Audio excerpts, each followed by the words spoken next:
Good afternoon. Opening today's meeting of the Santa Rosa City School Board. Today is Wednesday, October 9th, 2024. At this time, I will take public comments on closed session items only.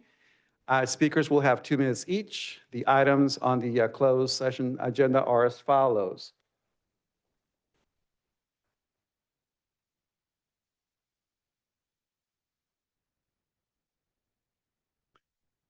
Student expulsion, B1. B2, public comment is public employee discipline, dismissal, release. B3, conference with legal counsel, existing litigation. B4, conference with legal counsel, anticipated litigation. And B5, public employee performance evaluation. Are there any members of the public who wish to speak on closed agenda items? Vice President Flores, there is no public comment. Thank you. We'll recess to closed session.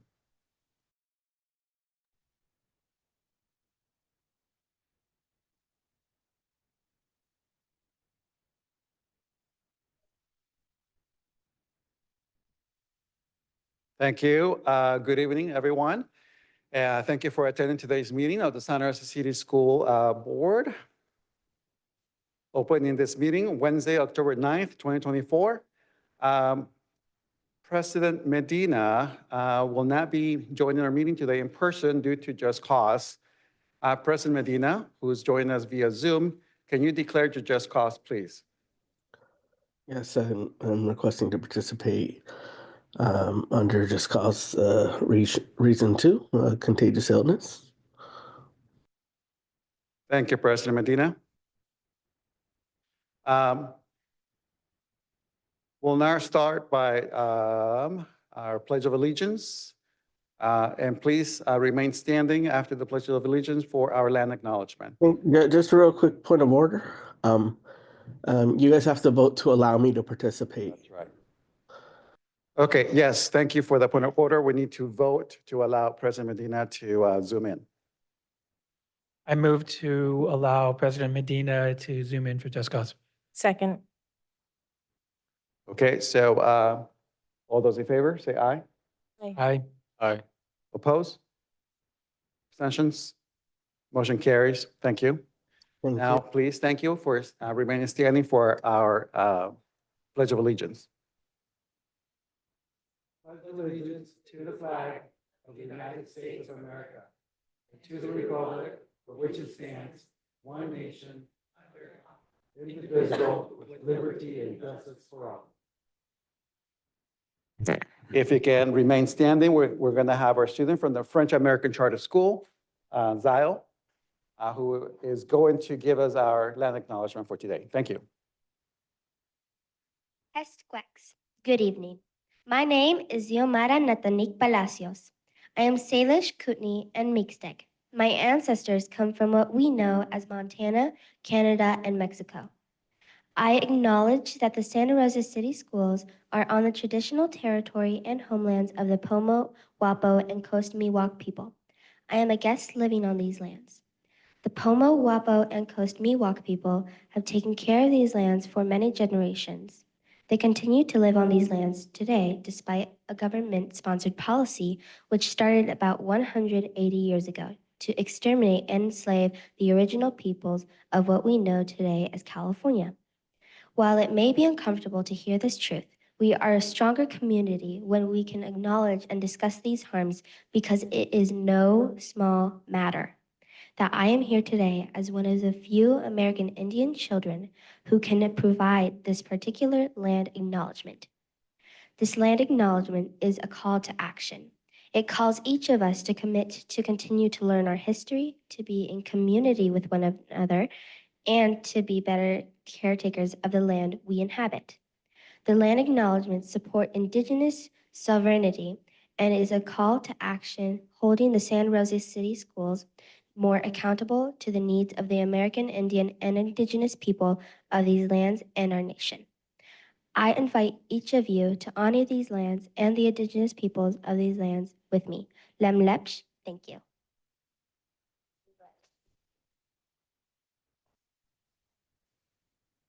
Now in French. SRCS, bonsoir. Je m'appelle Xiomara Natanik Palacios.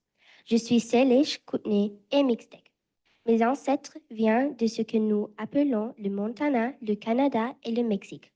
Je suis une inventée qui vit sur ces terres. Je reconnais que les établissements de Santa Rosa se trouvent sur le territoire traditionnel et les terres d'origine du peuple Pomo, le territoire traditionnel et les terres d'origine des peuples Miwok et de la terre côtière. Et j'honore avec gratitude la terre elle-même, ainsi que les personnes qui l'ont entretenue au fil des générations. Elle continue à vivre sur ces terres. Aujourd'hui, malgré une politique gouvernementale lancée il y a environ 180 ans pour exterminer et réduire en esclavage les peuples originels de ce que nous appelons aujourd'hui la Californie. Considérer cette réalité n'est pas une chose facile. Cependant, nous sommes une communauté pour plus fort lorsque nous reconnaissons et discutons de ces préjudices. Il n'est pas Adam que je sois ici aujourd'hui, l'un des rares enfants amérindiens à pouvoir dire cette déclaration de reconnaissance. Cette déclaration de reconnaissance des terres est un appel à l'action. Elle nous invite à nous engager à continuer notre histoire, à bâtir une communauté plus ensemble et à être de meilleurs intendants du territoire sur lequel nous habitons. En offrant cette reconnaissance de la terre, nous affirmons la souveraineté des peuples indigènes et nous veillerons à ce que le district de Santa Rosa City Schools soit davantage tenu de répondre aux besoins des peuples amérindiens et indigènes. La lettre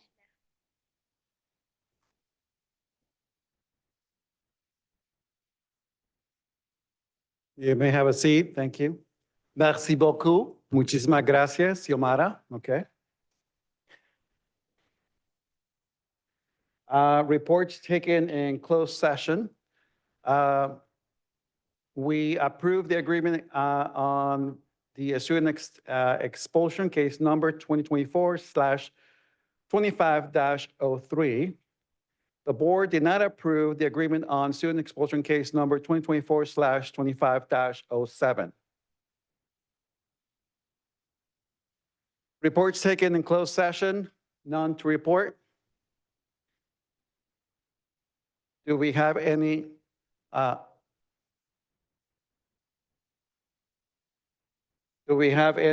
statements of abstentions?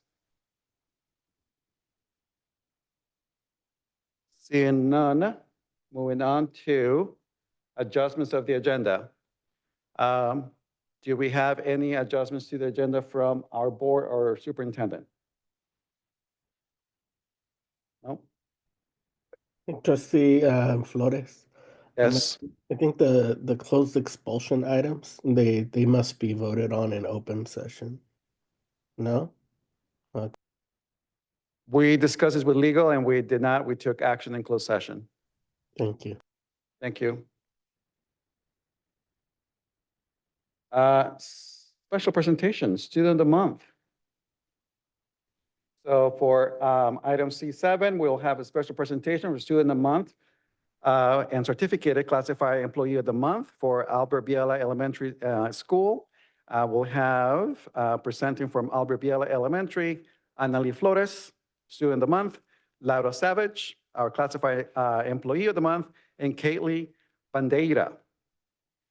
Do we have our principal? Jablowski, yes. Principal Michael Jablowski. Thank you, Michael.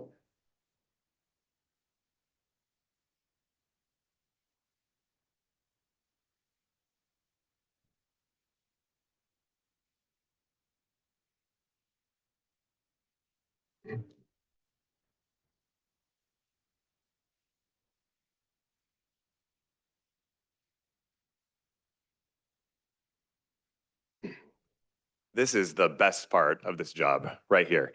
We get to honor some very hardworking people, and it's a pleasure to start with this young lady right here. Annalie is the embodiment of a student leader. As a role model, both in and out of the classroom, she consistently contributes to making Biella a better place. A dedicated member of the student leadership team, Annalie plays an active role in many student initiatives. She supports our local composting program, serves as a student aide in our special education classrooms, assists with our weekly Redwood Food Bank distribution, participates enthusiastically in our Friday morning assemblies, organizes campus trash pickups, and shines as an incredible basketball player. In addition to her leadership and service, Annalie excels academically, scoring advanced in all areas of the SBAC test in 3rd, 4th, and 5th grade. Despite her academic achievements, she remains humble and never hesitates to step outside of her comfort zone. Last year, she joined the girls' basketball team, even though she had never played before, demonstrating her willingness to take on new challenges. Her commitment to helping others is equally impressive. Whether she's assisting in our ESN classrooms, Annalie's kindness, her sense of humor, and wisdom beyond her years makes her a true standout. Miss Amanda shared, Annalie is a very special student. She's like my right-hand man. Whenever I need her, she's on it. She is a natural leader and excels in both academics and sports. Her former teachers have echoed these sentiments, saying Annalie is a model student, a leader, an absolute pleasure to have in class, thoughtful and caring, kind, creative, respectful, an artist. She faces challenges with calm inquisitiveness, diligent, hardworking, and conscientious. In her spare time, Annalie enjoys playing Roblox, spending time with her cat, wearing her Crocs, and of course, playing basketball. We wish every student could be as kind, as courageous, and thoughtful as Annalie. She sets powerful examples for her peers, and her positivity drives to make Biella a better place for everyone. Thank you so much. Yeah, we can find out. You did good.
With over 15 years of experience, Laura Dahl Savage has become a cornerstone of the Biella Elementary School community.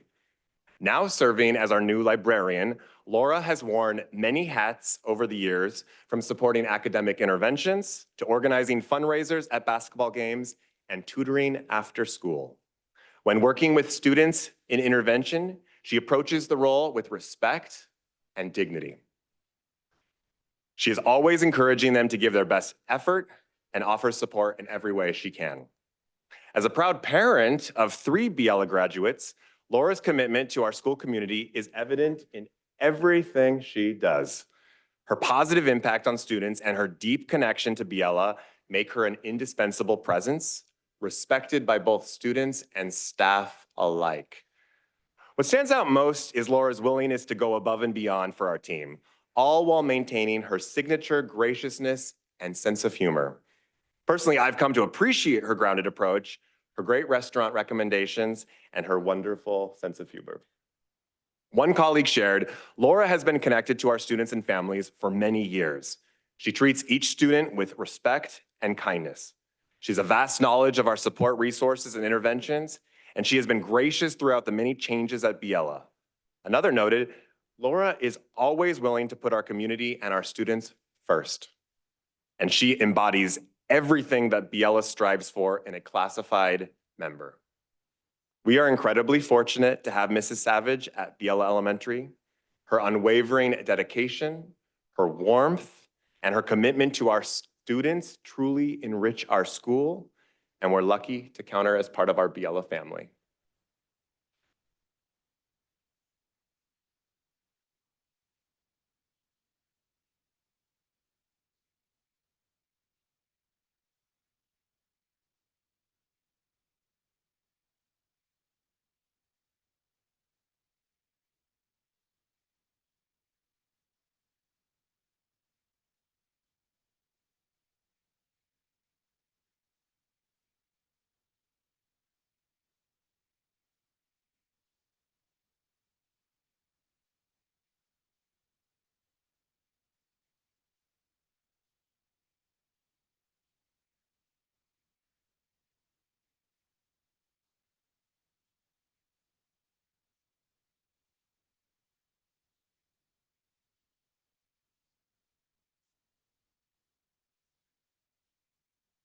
Every school has a leader who quietly supports everyone while getting the job done with grace and efficiency.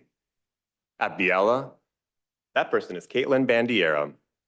With over 12 years of elementary school experience, Caitlin is an invaluable asset to our team, consistently embodying Biella's core values of professionalism and dedication.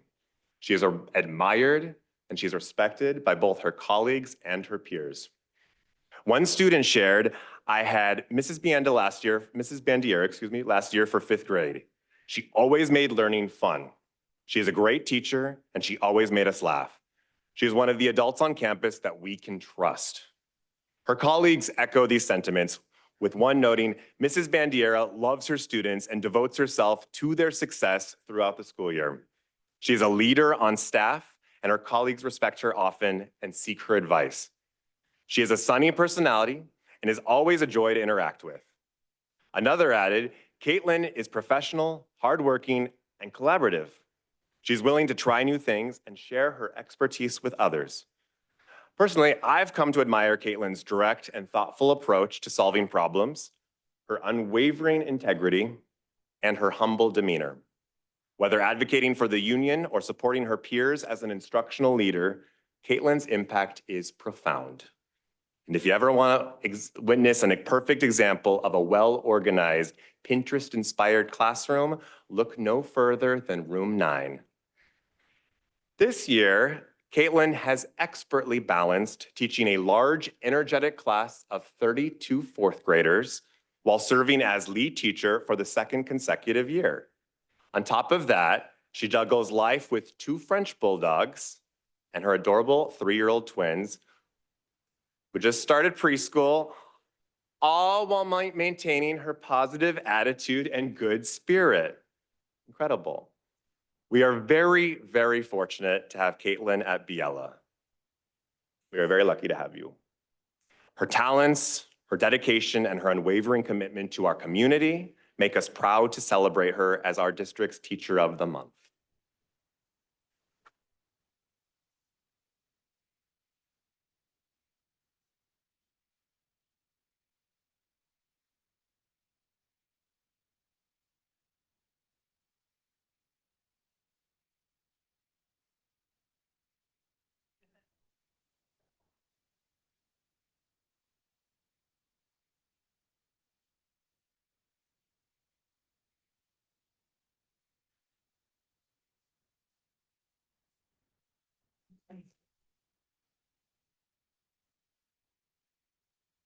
Well, thank you, Principal Jablonski. Next, we have the Santa Rosa French America Charter. Our speaker is Principal Anderson. Welcome, Principal Anderson. Thank you, Vice President Medina, Flores. So, ATN Smith, Santa Rosa French American Charter School Student of the Month. We are pleased to recognize ATN Smith as our Student of the Month. ATN began French at Santa Rosa French American Charter School in first grade, a year or two later than most of his classmates. Now in sixth grade, ATN is bilingual and biliterate. What's more, he is a kind and considerate student who contributes to our school climate. In nominating ATN, his math and science teacher, Mrs. Sullivan, stated, "He is a fabulous person. He is kind, polite, a hard worker, and a great classmate and friend to others. He is always helpful to his teachers and fellow students. He is eager to share his thinking in class and always adds to our discussions. He takes his role as a safe school ambassador seriously. He is willing to help during recess and always has suggestions on how to de-escalate situations on the playground. As an ambassador, he is the perfect role model and has taken the training to heart as he practices these principles in his own life." ATN's English teacher shared that he has a strong work ethic and a positive attitude inside and outside the classroom. One example of ATN's extraordinary politeness is like when his father said ATN can get stuck for hours holding the door for strangers. He is always ready to help others in any way he can. ATN wants to be an engineer when he grows up and enjoys creating unique designs with his Legos. He has a very serious and focused side, but he can be very silly as well. ATN plays violin and has been playing for about 4 years under the instruction of Ivy Zenobi. He plays violin in the Santa Rosa Symphony Debut Youth Orchestra, where he's the principal of the Violin 2 section. ATN has been doing jiu-jitsu at Gracie Barra Jiu-Jitsu for 2 years. ATN plays chess with his grandpa every Thursday online. He loves playing with his little cousins, and he loves when his grandparents, aunts, uncles, and cousins come over for the weekend for movies and for cooking. And many of them are here this evening. He contributes his thoughtful, positive energy wherever he goes.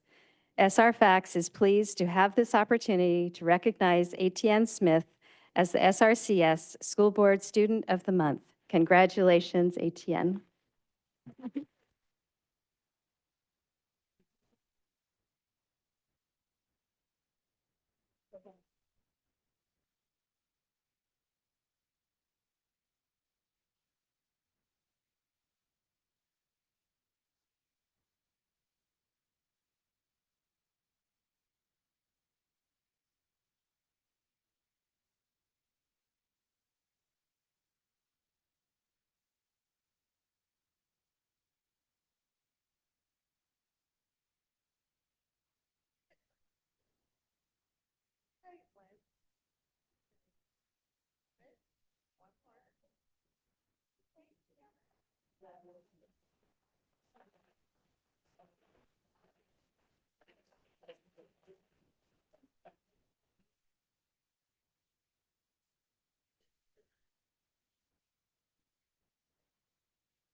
Okay, our certificated employee of the month, JP Airhold, is going to join us on Zoom, but accepting the certificate this evening for him is his wife and another teacher at SR Fax, Lucy Renard. So is JP is going to join us maybe? He's joining us right now. Okay, great.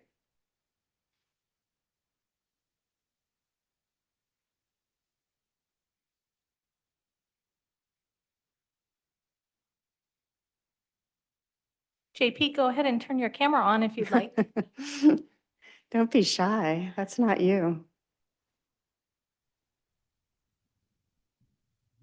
Okay.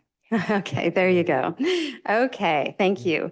Congratulations to JP Airhold for being selected by his colleagues as the SRFAX Certificated Employee of the Month. JP, Lucy, and their 2 children arrived in America in the middle of the pandemic during distance learning, but they did not miss a beat in connecting with the school community. First of all, they embraced the very American holiday of Halloween. They provided pumpkins, had children carve them, and created a beautiful display of jack-o'-lanterns in front of SRFAX. Families drove by on Halloween evening to see the exhibit. Next, JP and Lucy choreographed and taught a flash mob dance to the entire school community online. We had hoped students would participate in our virtual Mardi Gras Carnival. Not only did students wear masks and dance, entire families joined the fun. It was quite amazing to see pages and pages of Zoom students and their families dancing. When we returned to hybrid school, we just had to turn on the music, and all the students and the staff knew exactly what to do and broke into dance. As one colleague said, he created the flash mob dance to lift our spirits during a time of isolation. JP has brought a love of chess to SRFAX. Over 200 SRFAX students in all grade levels participate in our site tournaments, and some go on to compete with other French schools. Due to the chess mania JP has created, we now have a life-size chessboard on the playground that gives students an option to play at recess. As one colleague states, JP has enriched the school with his chess program and love of sports. His students are fond of him and are excited to be in his classes. Another colleague said, in the 5 years that he has been at our school, he has always put in 100% for the students. JP has taught 3rd and 5th grades at SRFAX. He speaks French, English, Spanish, and Creole. JP and his family are from Burgundy. Having completed their exchange visa term with us they will complete this year. They are looking for teaching opportunities at another AEFE school, perhaps in South America, Australia, or Europe. SRFAX congratulates JP Airhold on being SRCS Certificated Employee of the Month and wishes the whole Airhold family all the best in their next adventure. Merci beaucoup.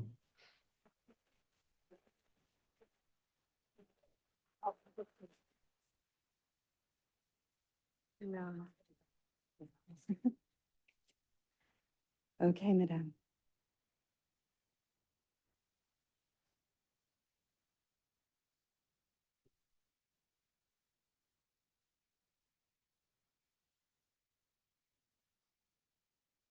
SRFAX is honored to recognize Cheryl Miller as our Classified Employee of the Month.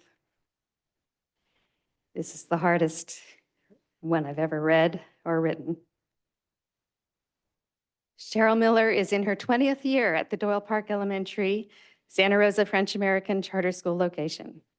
She has been a hardworking, trusted elementary school office manager for so many principals that she stopped counting. She certainly trained the current principal very well, and I cannot express what this working relationship has meant to me. So I'll let others speak for me. Here are some comments from her colleagues. Cheryl works hard to support us teachers, all while going a million miles per hour. She has a lot to juggle, and it's amazing how she keeps it all straight and gets us what we need. She is a master at navigating shifting tides, taking everything in stride. She is the glue that keeps our school running and functioning smoothly. Cheryl has dedicated 19 years to our school community. She has efficiently, kindly, and respectfully run our front office. Our school has many different and complicated situations due to our second language, and Cheryl has investigated and learned what to do. Cheryl is always friendly and energetic and has a can-do attitude. Cheryl is the backbone of our office. She is one of the first people here every day and one of the last ones to leave. She does so much more than her job description. She is hardworking, loyal, and a pillar of the SRFax community. And one final comment was, she's been such a pleasure to work with. She is helpful, wonderful with students, and just an overall joy to see every day at school. After contributing her grace, patience, and skill to SRCS, this is Cheryl's last month. She will retire November 1st. We will miss her dearly. And I wish Cheryl much joy as she moves on to being more available to her family, especially her grandchildren like that little guy. Have fun at the beach, Cheryl. Congratulations and best wishes to Cheryl Miller, the SRFax and Santa Rosa City School Board Classified Employee of the Month.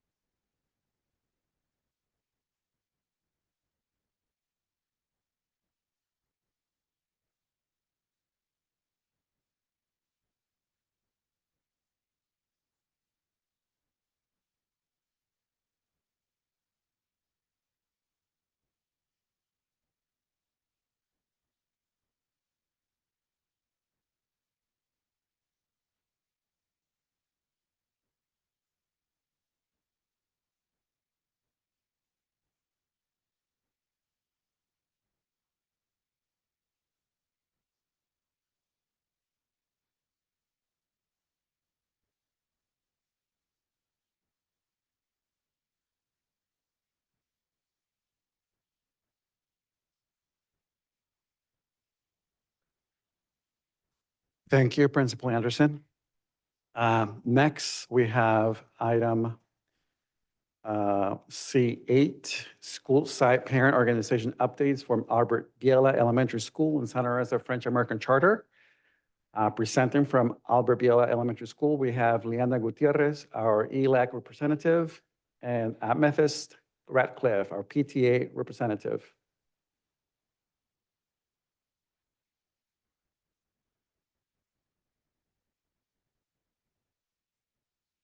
We'll also have a presentation from the Santa Rosa French American Charter, and those folks will be Beatriz Oviedo, Guillermo, ELAC representative, and Ben Wolf, our Parent Association Foundation.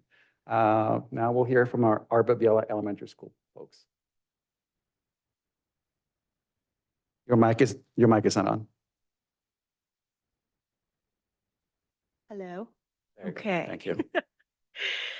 Good evening. My name is Amethyst Radcliffe, and I am a proud parent of a student at Biela Elementary School. After struggling with Rincon Valley Partnership, where I had to contact Matrix Parent Network and pull SELPA into it just to make sure my child was safe at school and in a class appropriate for him. It was a relief to transfer to Biela Elementary School. The dedication to the students is tangible at Biela, unlike it was in the Rincon Valley Partnership. And it has been wonderful to be on the same page with my son's teachers and the staff. We all want the same thing, and that's for the students to excel academically and become good citizens. I joined the PTA because I support the vision that Biela has for its students. All the staff at Biela are working hard to enrich the students' lives, and I wanted to lend my talents to Biela to support this vision in any way that I could. Last year, the PTA supported several key initiatives, including making spirit wear more affordable for students and families. We also provided up to $150 in classroom supply funds for teachers, supported field trips, and hosted a successful movie night in December. The PTA was instrumental in Biela's basketball season, covering the cost of referees, and we're excited to be purchasing new basketball uniforms to show off our Blue Heron pride. We organized candy fundraiser sales and played a big part in building school spirit through events like the walkathon. The children really enjoyed that. This year, we're excited to continue building our Biela community and contributing to our school's success. We're also exploring the transition from a PTA to a PTO and are in the process of making that switch now. We're looking forward to what's ahead. Thank you.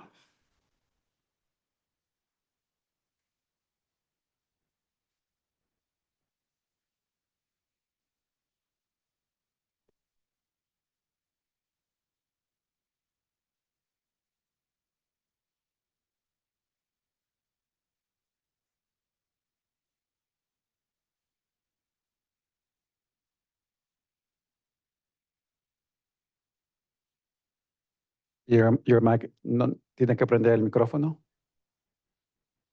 El botón que está ahí en medio. Gracias. I got it. Buenas noches, miembros de la Junta Directiva. Soy Liliana Gutiérrez. Estoy aquí para compartir el progreso que hemos logrado en la primera biela al hacer crecer nuestro comité ILAC y aumentar la participación de los padres.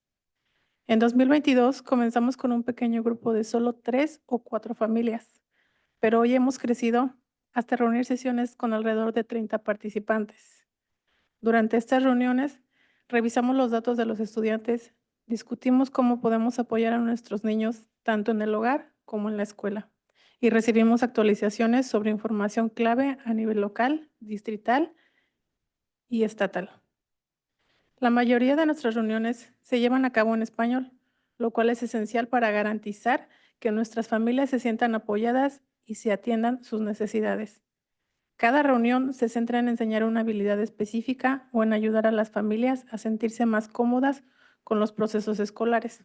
Por ejemplo, la maestra Santos, nuestra consejera escolar, presentó el programa social y emocional en Biela y ofreció consejos para apoyar a nuestros hijos en casa. Otra sesión dirigida por la maestra Yuken se centró en ayudar a los padres a navegar los programas de aprendizaje del distrito y desarrollar habilidades de alfabetización. También contamos con oradores del distrito para explicar lo que significa para nuestros niños ser estudiantes multilingües y cómo eso afecta a las evaluaciones estatales. Nuestro objetivo es continuar construyendo ILAC como un organismo fuerte de toma de decisiones que juega un papel importante en el proceso de planificación de nuestra escuela. Mientras tanto, estamos entusiasmados de haber creado un espacio donde las familias puedan reunirse, compartir experiencias y construir un sentido de comunidad más fuerte.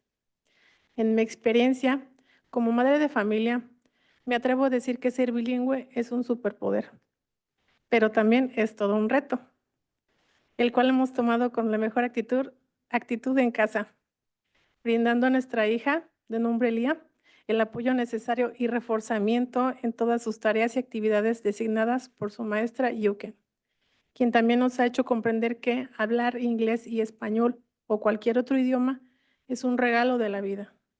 Un regalo muy valioso, diría yo, ya que sin duda abrirá muchas puertas en el futuro de nuestros hijos, porque ser bilingüe amplía la comunicación y el entendimiento con otras personas, lo cual permite crear experiencias con culturas diferentes y además se puede lograr una vida de calidad.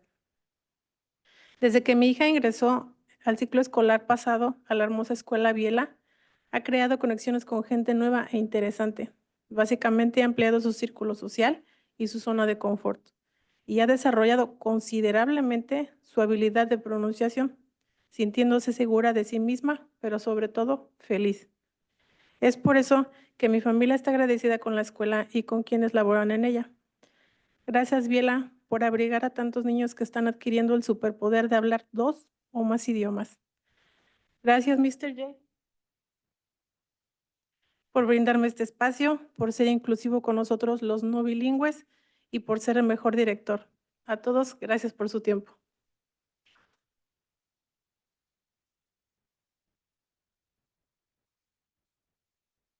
Hello, I am Jessica Alcazar. I'm the Family Engagement Facilitator for BL Elementary, and I'll be translating Liliana's speech.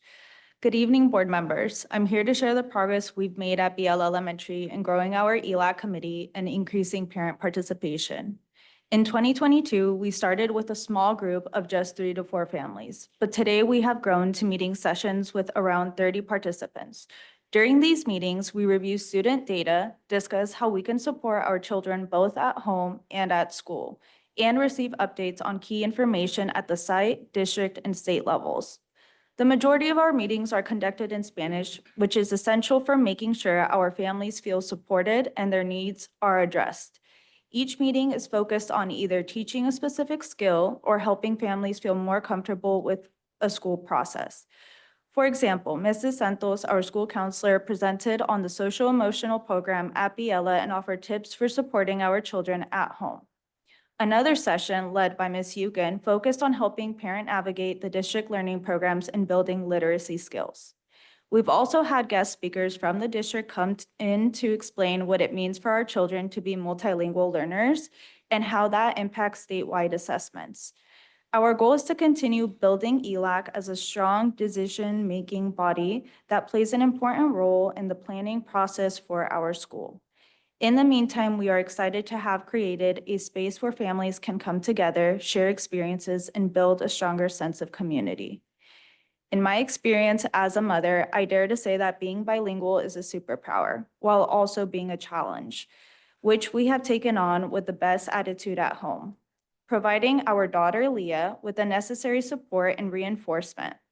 In all her tasks and activities designated by her teacher, Ms. Yugen, who has also made us understand that speaking English and Spanish or any other language is a gift in life. A precious gift, I would say, since it will undoubtedly open many doors in our children's future, because being bilingual expands communication and understanding with other people, allowing us to create experiences with different cultures and create a life of quality.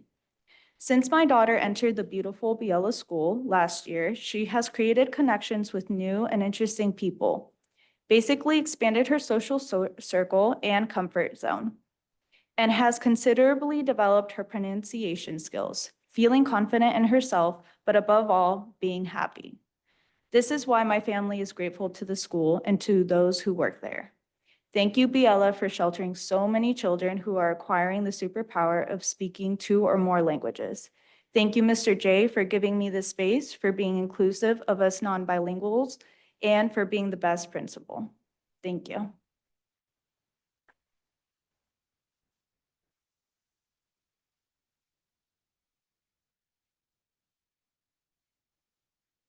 Next, we'll have the Santa Rosa French American Charter School. And just so you know, after Beatriz Oviedo Guillermo and Ben Wolf give us a little update on the schools, we'll take a small break because I know some of you may have to go other places. So if you bear with us, thank you.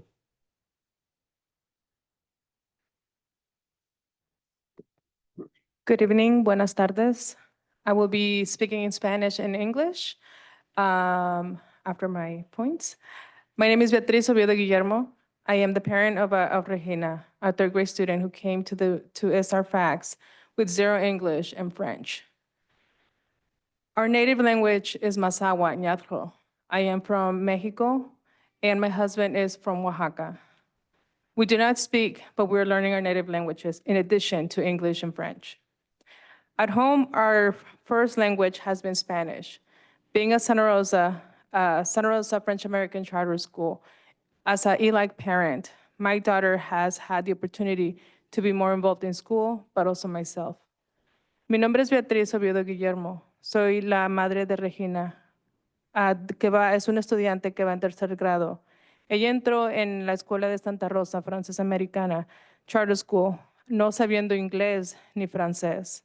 Nuestro idioma natal es Mazahua, del Estado de México, y mi esposo es mixteco, del Estado de Oaxaca.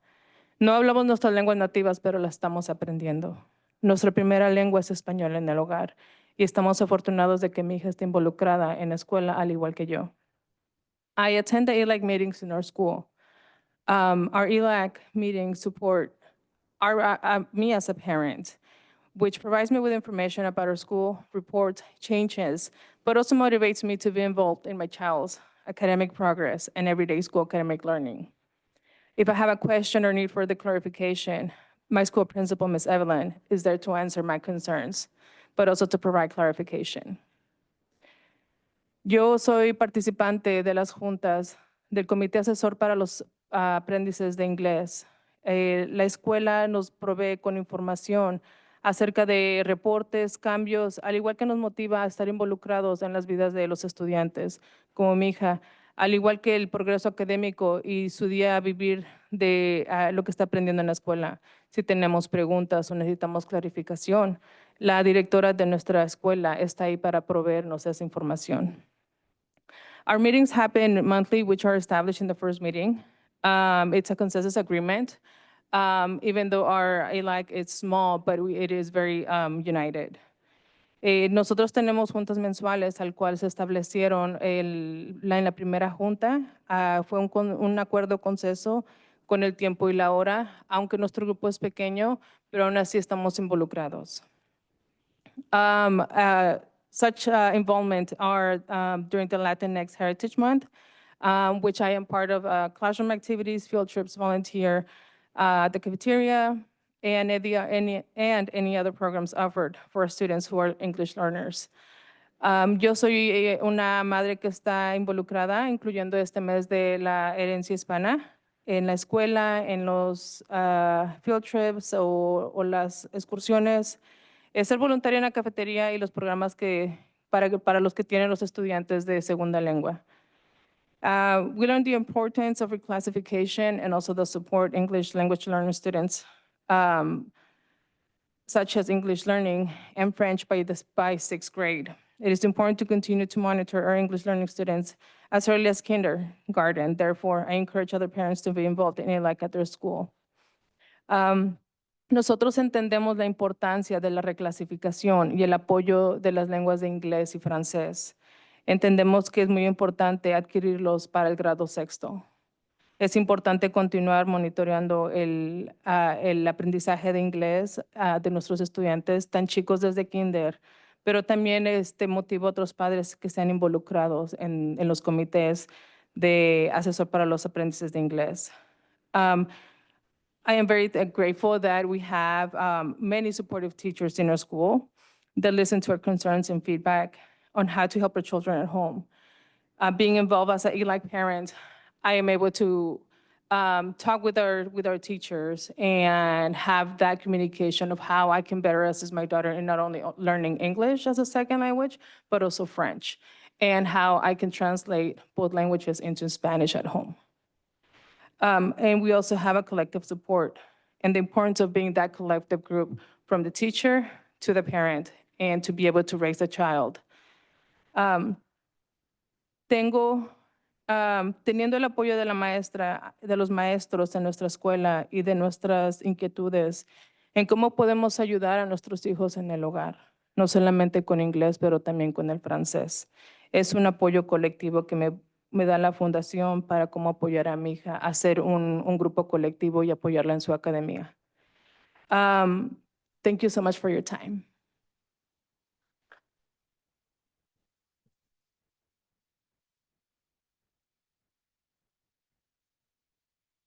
Thank you. Good evening, members of the board, Superintendent Morales. Thanks for hosting us this evening here. My name is Ben Wolf. I'm the president of the Parent Association for the French American Charter School. I've got two kiddos that are in Santa Rosa City Schools. My son is in third grade at SRCS, and my daughter is now in eighth grade, continuing the French program over at Slater Middle School. And both of them have been with the program since TK and have developed a fluency in a second language and also been exposed to a very global perspective. I'd like to start by thanking you for supporting public school language immersion education in our district, which is amazing that we have these opportunities, and specifically your support of the SRFAX program, which includes dual accreditation to the French Ministry of Education, as well as the California Common Core standards. And I just want to point out as well, it's one of only 4 public schools that has this type of accredited program in the country, which I think is truly amazing that we have that here. I also want to thank Principal Anderson, and of course, JP and Cheryl as well. Everything they do, all the teachers, the staff who work tirelessly for the students and supporting the school for the community, they're greatly appreciated by all the parent community. So we have a great community of parents, guardians, students, teachers, staff that all work together to support our kids and the program at SRFAX. I'd like to take my time tonight just to highlight a couple of things, some examples of how the parent community is engaged in supporting the school and the teachers and the students already this year.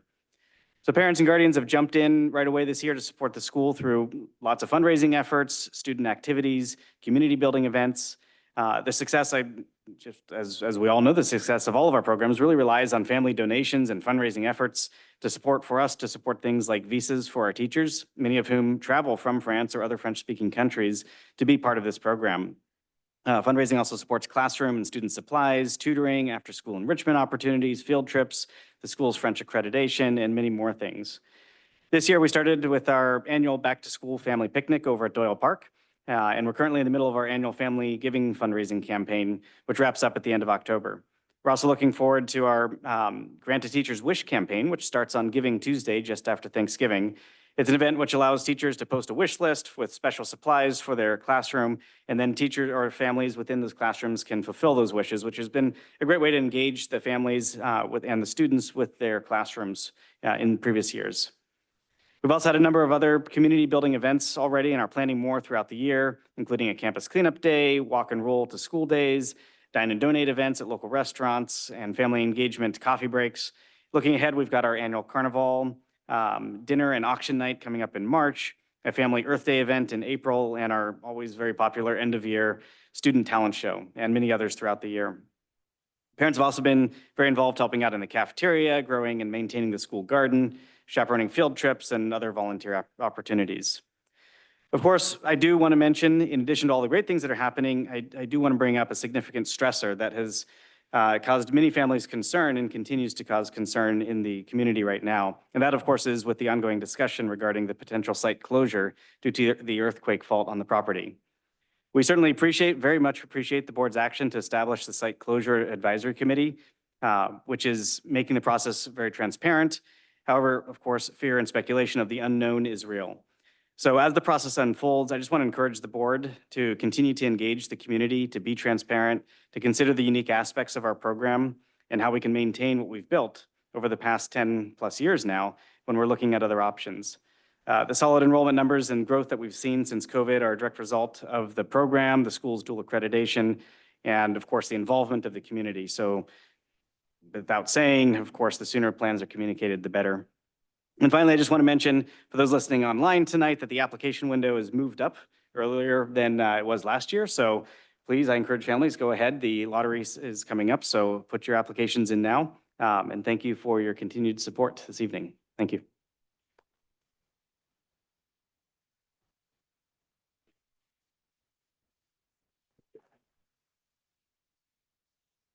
Thank you, everyone. We're now going to take a small little break, about 3 minutes. Okay, thank you.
Thank you, Melanie.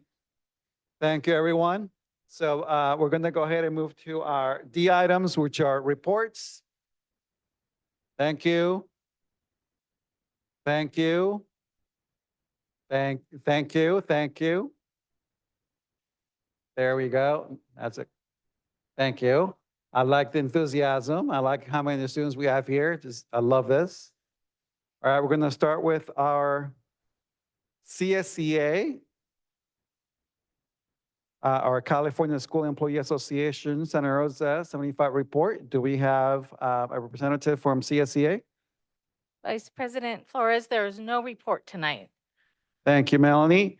Next, we have our Santa Rosa Teachers Association, SRTA report. Do we have President Howell present? Yes. Where are you? Oh, there you are. I see you. You're hiding. Good evening, Vice President Flores, Superintendent Morales, and members of the board, members of the public. I am Catherine Howell, the president of the Santa Rosa Teachers Association. We have a lot of people to say thank you to tonight and acknowledge their contribution to our daily lives, starting with the teachers and the students and the support staff that were just honored. And then as we roll through our resolutions this evening, thank you to the coaches who bring athletics to all of our students and show them the meaning of teamwork in our schools. Thank you to all of our administrators who support the teachers so well, and we know that they work tirelessly to help the students and teachers make sure schools are inviting and safe. Also acknowledging the LGBTQIA plus history month resolution, and also, again, so many strides made in education, recognizing how students need support, recognizing the teachers that are part of the LGBTQIA plus community, and the support they give to students in clubs every day. Filipino Heritage Month also, a good thing that to recognize the contributions to our community. Yes, on Prop 2, you guys are pretty busy tonight. And also a welcome and an encouragement for the best possible negotiations for our new Teamsters Local 665.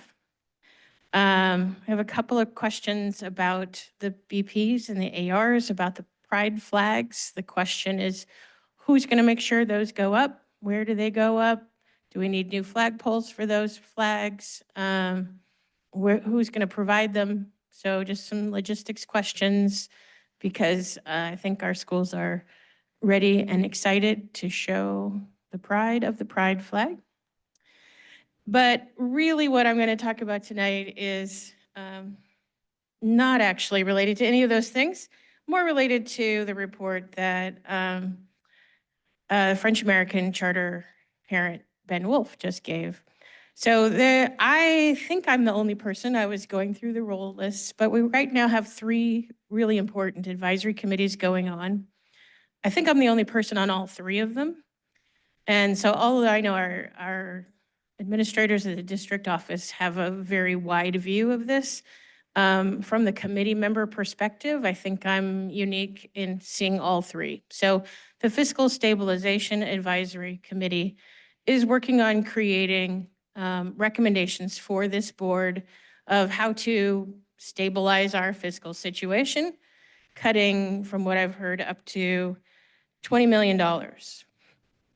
Part of that is, are we going to recommend as an advisory committee the closure of some schools, and how many? Which takes us to the School Consolidation Advisory Committee, which I am also a member of, that is looking at all of the schools to try to decide which ones to recommend to this board for closure, which is a very daunting task. And as Ben Wolf was saying, it really needs to be amplified. I know that the meetings are on Zoom. They're public meetings. We barely ever, I think we've had 1 public comment in our meetings. I don't know how many people are watching, but I'm concerned that parents are going to be surprised when it's announced that this board is closing schools. And then finally, we have the Facilities Advisory Committee, which I'm also on, that really looks at how the bond monies are being spent, but also looking at the facilities master plan that was presented here to this board and approved by this board for things like the brand new two-story building at Montgomery High School. And what I'm getting at is a need to somehow bring the thoughts and ideas of these three committees together. Because right now, they're not acting together. And I'm bringing my knowledge from committee to committee to committee. And there's a number of people that are on 2 out of the 3.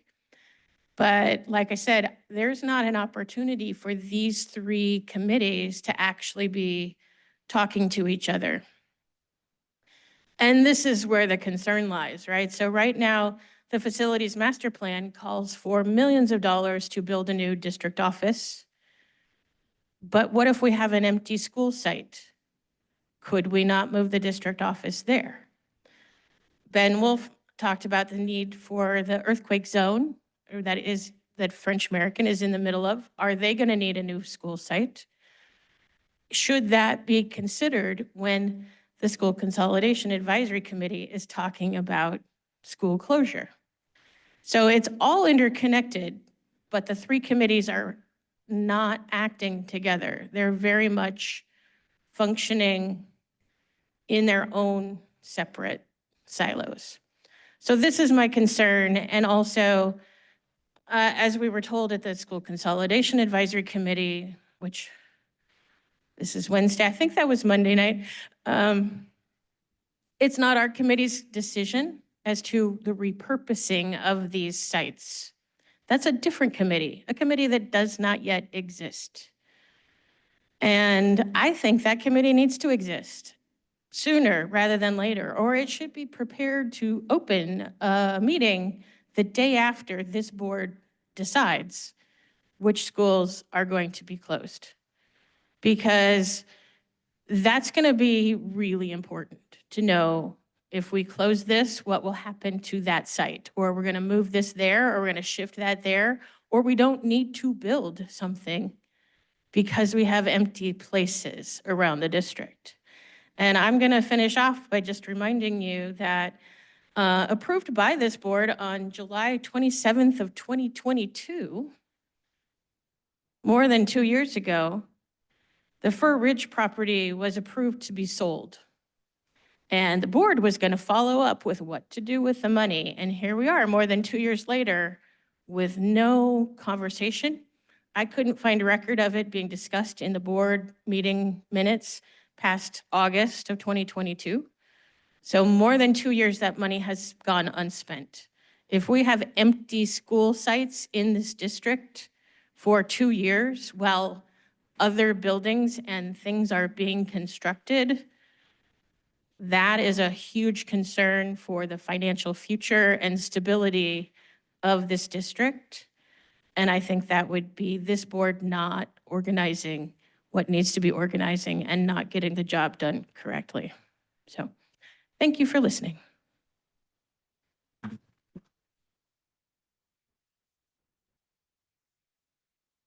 Thank you, President Howell. Next, we have our superintendent report. Hi, everyone. Great to see everybody, especially all the students that are still here.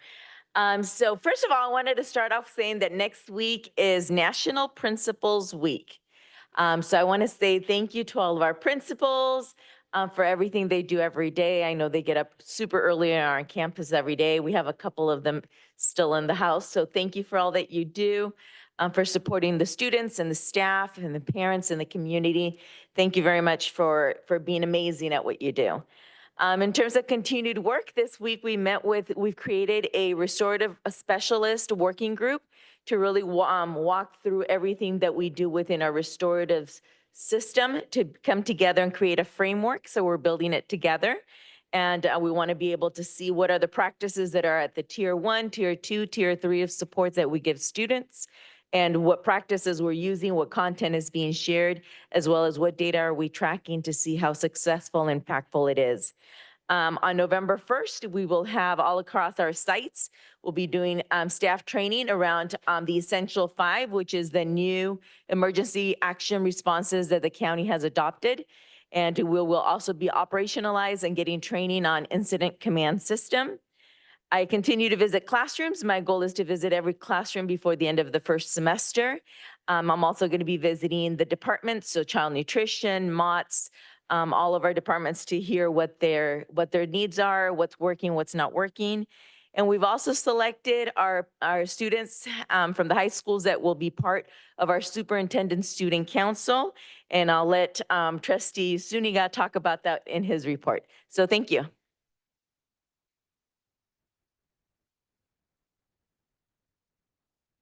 Thank you, Superintendent Morales.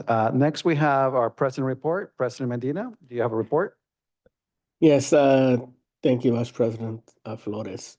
I really just kind of wanted to touch base and follow up on President Howe's comments. I'm thankful for you sharing all of those comments. I think those are very valid concerns. I think recently we saw kind of what happened in Sonoma Valley as it relates to school consolidation in the community forum. People had a lot of emotions and a lot of feelings, and I think people hear school consolidation and don't necessarily understand what's going on. And I think maybe we do need to like really make sure that people understand what's happening within that committee. Maybe we talk about will your school be closed, and let people know that this is being discussed in this committee, so people are aware that this is something that's being considered. Because if we don't while the process is happening, that's why process is here. Later on, once the decisions are closer to actually being happening, the recommendations coming forward, people will be much more emotional, much more upset. And so I think we need to allow for that opportunities for people to partake in the process through comment or whatever. But I think it's a very good point to understand that all these committees are meeting and they're not necessarily coordinating. I think we need to maybe do better on that. So thank you, President Howe, for sharing that. So that's all I kind of wanted to mention. Send it back to you, Vice President Flores.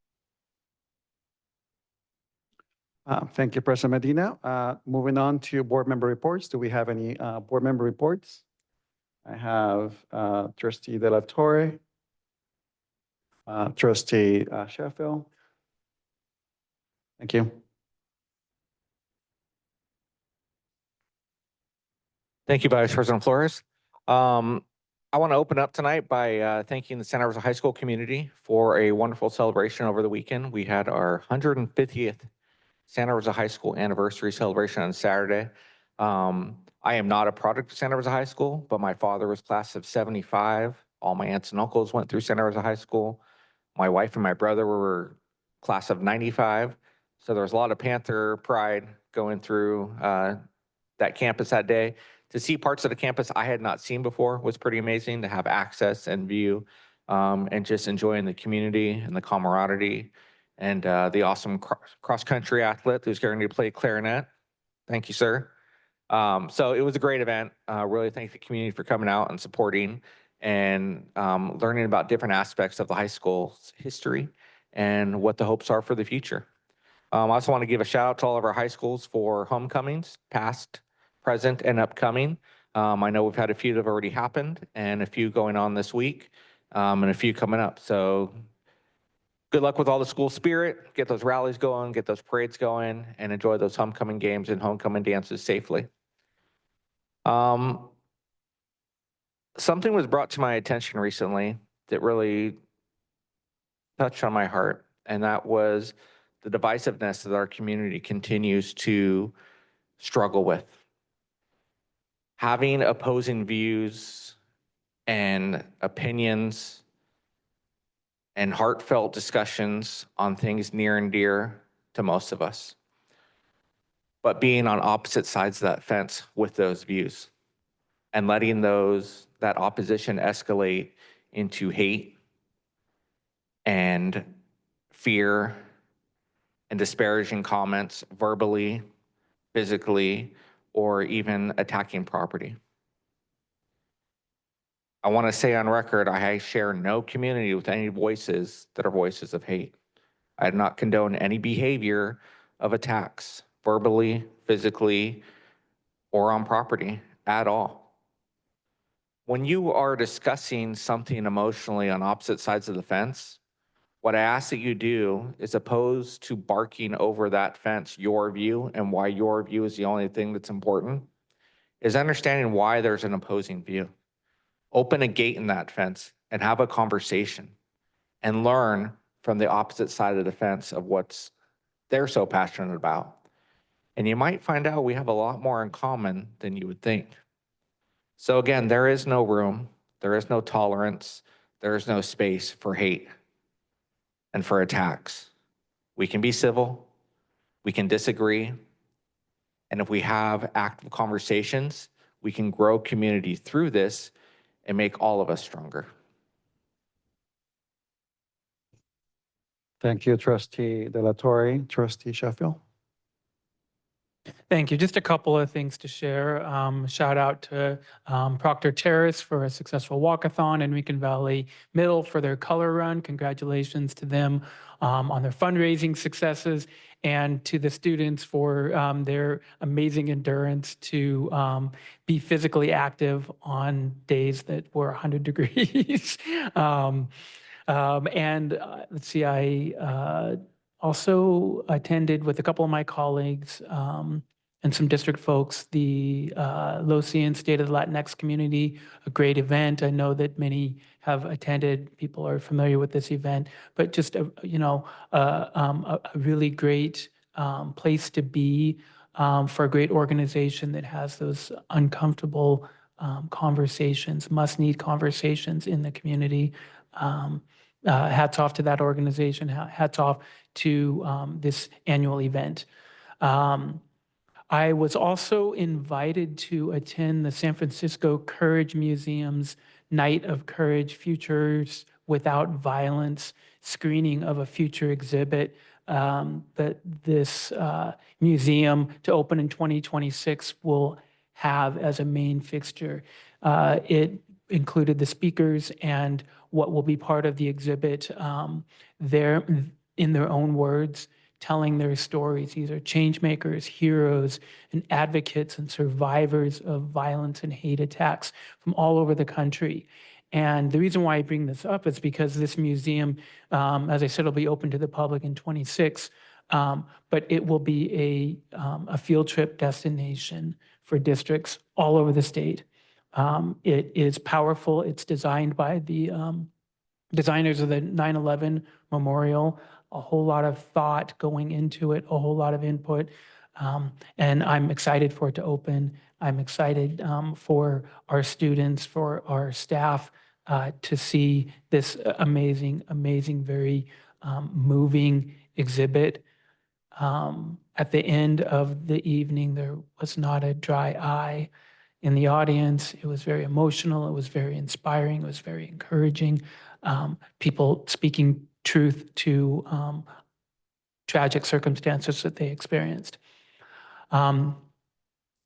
This past weekend, I participated in a panel discussion of trustees and superintendents and college and university presidents speaking to students in a doctorate program at UC Berkeley for leadership and equity and democracy.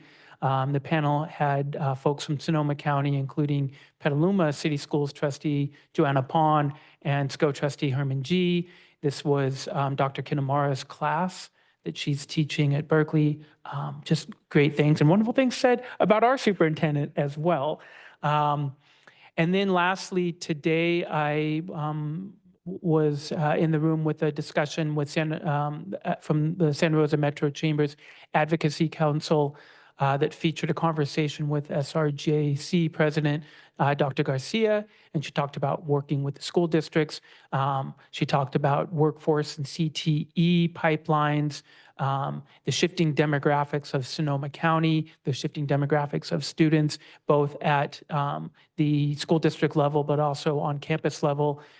DEI work and the challenges that the campus is facing and the progress that they're making, career education and partnerships with school districts in the community.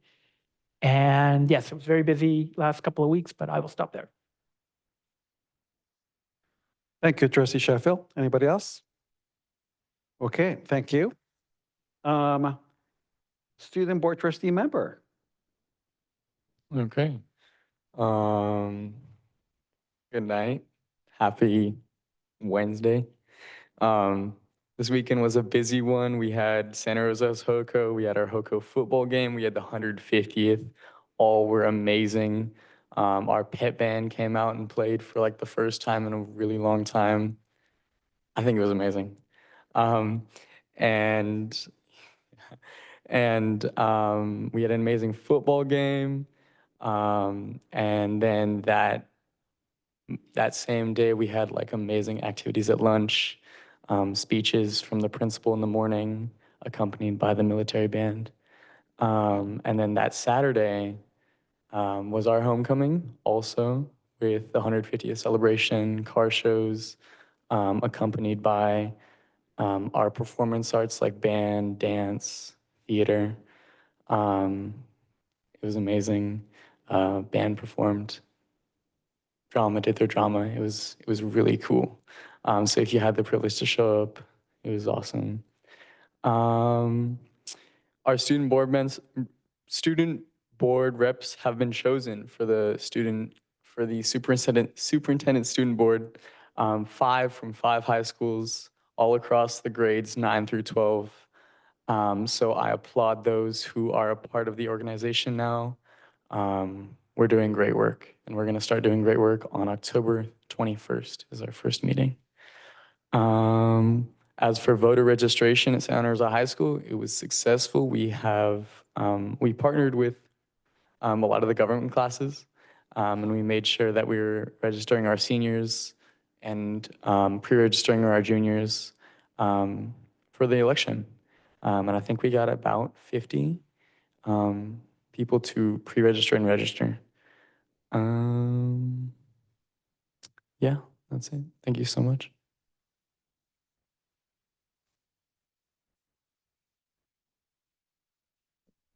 Thank you, Ome. Now we're moving on to public comment on non-agenda items and consent items. This is an opportunity for members of the public to speak to the board on non-agenda items or consent items.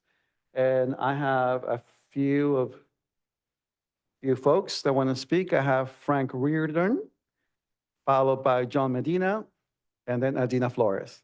So Frank Reardon. But real quick, Trustee Flores, just want to make sure that we let the public know that because of me being online, we allow public comments online. Yes, I was going to let Melanie talk about that in just a second. Thank you. Frank? Can you hear me? Yes, you have 2 minutes. All right, very good. Good evening, board members. My name is Frank Reardon, business agent for the plumbers, pipe fitters, and HVAC members of Local 38. My membership as a whole and the 250 contractors that are signatory to our collective bargaining agreement want to thank you for the level playing field the project stabilization agreement has created. Gone are the days of wage theft by unscrupulous contractors. The students and the taxpayers are getting the very best quality from the contractors and mechanics that are performing the work on the schools under the PSA. My members doing the work are local and trained right here in Santa Rosa at our training center on Santa Rosa Avenue. They are students of SRJC and go to a 5-year apprenticeship at our facility. We turn out the very best in the business, and they are the ones doing the work on so many of your schools. I appreciate the partnership of our building trades and as a whole with the district and the great flow of communication between us. I see a benefit for all with an extension of the agreement, with the exception of the informal bidding limit to help the district handle the small miscellaneous construction issues that come up. This is a really good partnership, and I am grateful to you all for this opportunity to continue to fulfill the promises that we have made. Thank you all. Thank you, Frank. Next, we have John Medina, followed by Adina Flores. Then we'll have Anabel Nunez.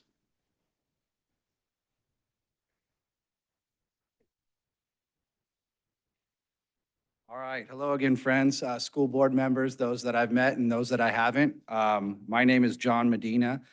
I'm here to speak tonight on the consent item number 13 with the PSA extension. My role is president of the North Bay Building and Construction Trades Council. I'm also a business agent for the Sprinkler Fitters Local 483. I've actually been the administrator working with the district and its contractors building the projects for this school district. Our labor agreement with the district has brought local contractors, like Frank was discussing, to meet with us in all the trades, like the plumbers, pipe fitters, sprinkler fitters, electricians, carpenters. This is all to ensure labor standards that are met, utilizing local trained journeymen and creating opportunities for new apprentices. Ultimately, giving the school district these projects that they're going to be well built, they're going to be on time and under budget. We hope and believe that this district has also found value with the agreement, and we look forward to continuing and extending our working relationship into the future. So thank you very much, and have a good evening. Thank you. Thank you. Thank you, John. Next, we have Adina Flores, followed by Annabel Nunez, then followed by Ana Diaz. Good evening, Board and Superintendent.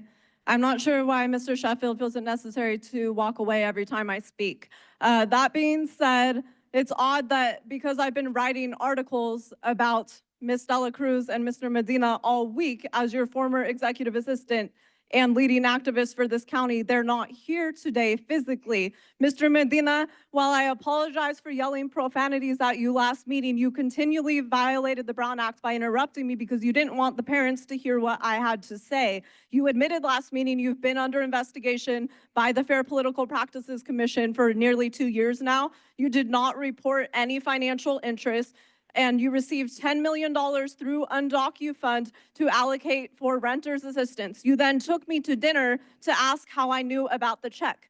Nobody seemed to receive those funds, and then you had a new bride and traveled the world for 2 years.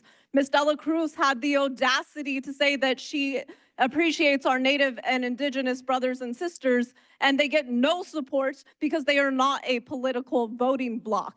That's disgusting. Ms. Feather Cruz said in her report last meeting that she is not receiving funding for the Indian Ed program. As soon as you cut me my check for my settlement, I have already personally volunteered to give her that funding that is needed. It's just really upsetting for Ms. Dela Cruz to make those statements for her nonprofit Raíces Collective, where her husband is the lead artist. She actually had a Native American board president removed from the board, and then her name was placed on the tax forms submitted to the IRS without her knowledge. So no, that does not uplift the Native American community. There's also no more Black people working for Raíces. It's all Latinos essentially right now, or others, Latinos who are claiming they are indigenous and they are taking over a culture that isn't theirs. This is 100% accurate and it's documented. Thank you and God bless. Thank you, Adina. Next, we have Annabel Nunez, followed by Ana Diaz.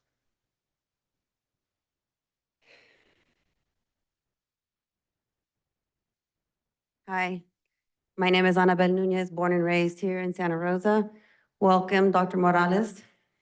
I actually want to say something to what Adina just stated, saying that Latinos are taking over Raíces and taking over a culture. Because if you want to go down to history, we're all indigenous.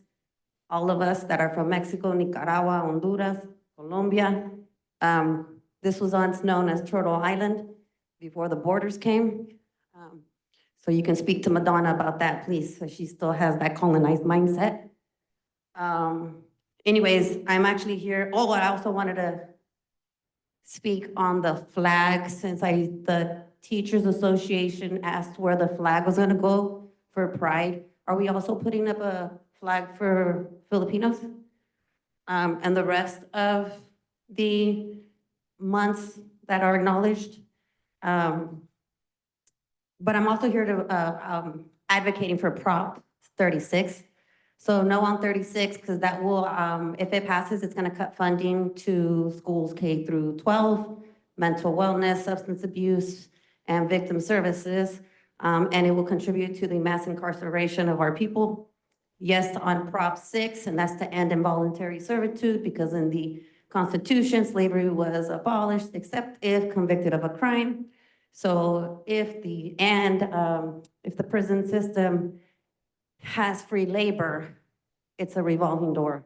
And those affected are people of color or underserved communities. I have 18 seconds left.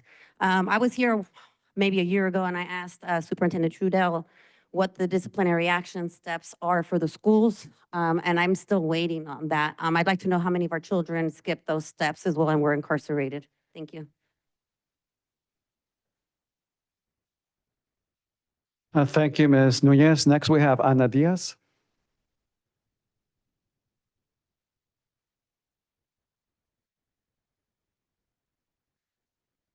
Hi, everyone, trustees. Welcome, new superintendent. My name is Anna Diaz, and I am from Roseland.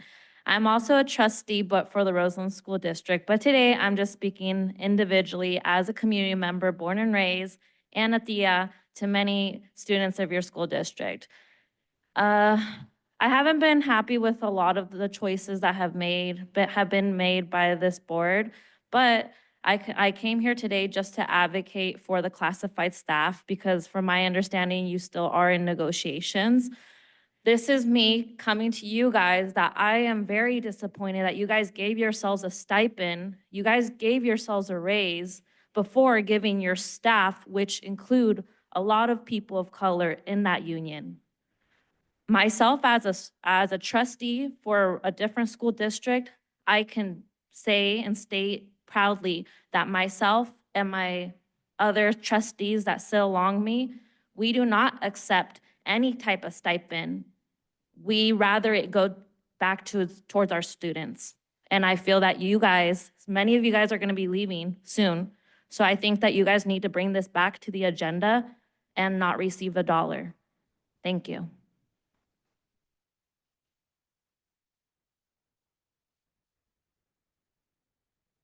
Thank you, Ms. Diaz. Next, we have discussion items, F1.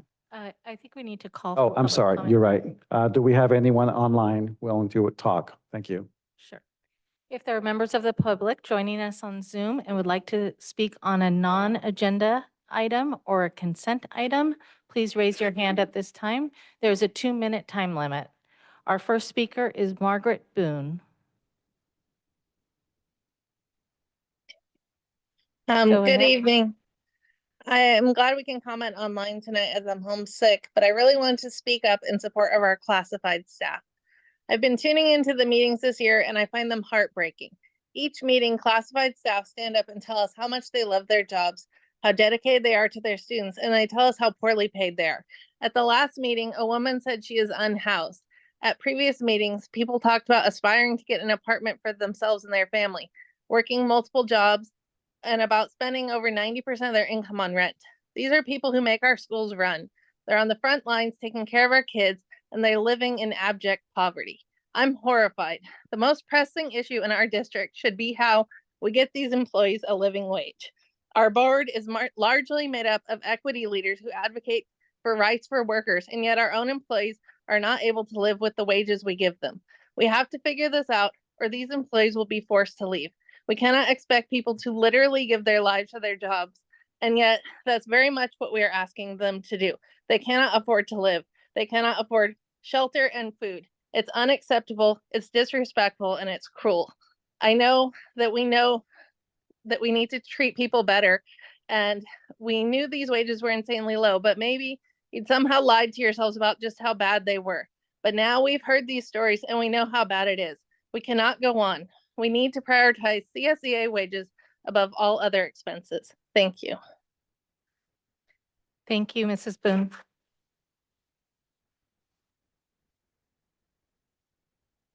Vice President Flores, there are no other hands raised. Thank you, Melanie. Next, we'll go to our discussion action items. We have F1, which is an action item, approval of resolution recognizing October as Coaches Appreciation Month. Speaker for this item, we have Stephanie Manieri, Ryan Thompson, and Dr. Roderick Castro.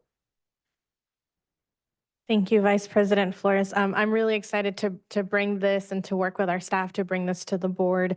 There are so many amazing people in our system who work countless hours volunteering just out of love and care for our students and the next generation of leaders in our community. And some of those are our coaches, and our coaches are parents, their grandparents, their uncles and aunts and alumni of our district and teachers and staff. And so I think it's really important to acknowledge and celebrate all the work that folks do outside of school time, because we know that's when our students need healthy outlets, need opportunities to engage with people they feel safe with, who they trust, and those connections ultimately can save lives. And so I'm really excited to hand this over to Dr. Castro and Director Ryan Thompson. Sorry. Thank you very much, Vice President Flores, Superintendent Dr. Morales. Thank you very much for the opportunity, Director Manieri. I think I've made it clear over the last couple of years how I feel about this and the power of the scholar athlete and the power of athletics in terms of supporting students, especially those that really find this as the only way that they can connect to and get through the K-12 system. I'll go ahead and start with the purpose here. The National Federation of State High School Associations created the National High School Activities Week in 1980 to increase public's awareness of the values and needs of interscholastic activity programs. Since its initial launch, this campaign has expanded the use to the entire month of October to recognize the importance of interscholastic activity programs. Santa Rosa City Schools would like to join organizations such as NFHS, the CIF, a Positive Coaching Alliance, and honoring the coaches who serve our community. We are presenting this resolution to recognize October as Coaches Appreciation Month to highlight the invaluable role coaches play in the development of our students. Coaches go beyond athletics, often volunteering their time and energy to foster leadership, resilience, and character in students. This month-long recognition acknowledges their lasting impact on our schools and aligns with our ongoing commitment to student well-being and success. I'm going to go ahead and turn it over to Ryan Thompson, our outgoing extracurricular coordinator of activities and the individual who hangs on to our athletic director, and he's going to speak a little bit about some of the work that we do in athletics, and also he's going to acknowledge some of the fantastic work that is done by our coaches, and some of those individuals are here with us tonight. Yes, thank you all for inviting me and allowing me to have this opportunity to speak tonight. When I first heard about this resolution being moved forward, I was first excited, being a former coach, and actually still, I guess, volunteer coach for my own son, but coaching within our own school district. I thought to myself, how can I do justice to, like Dr. Castro just said, all the countless hours that these wonderful, amazing coaches put into our youth and our programs. And so I just want to present a few stats to attempt to do justice by that.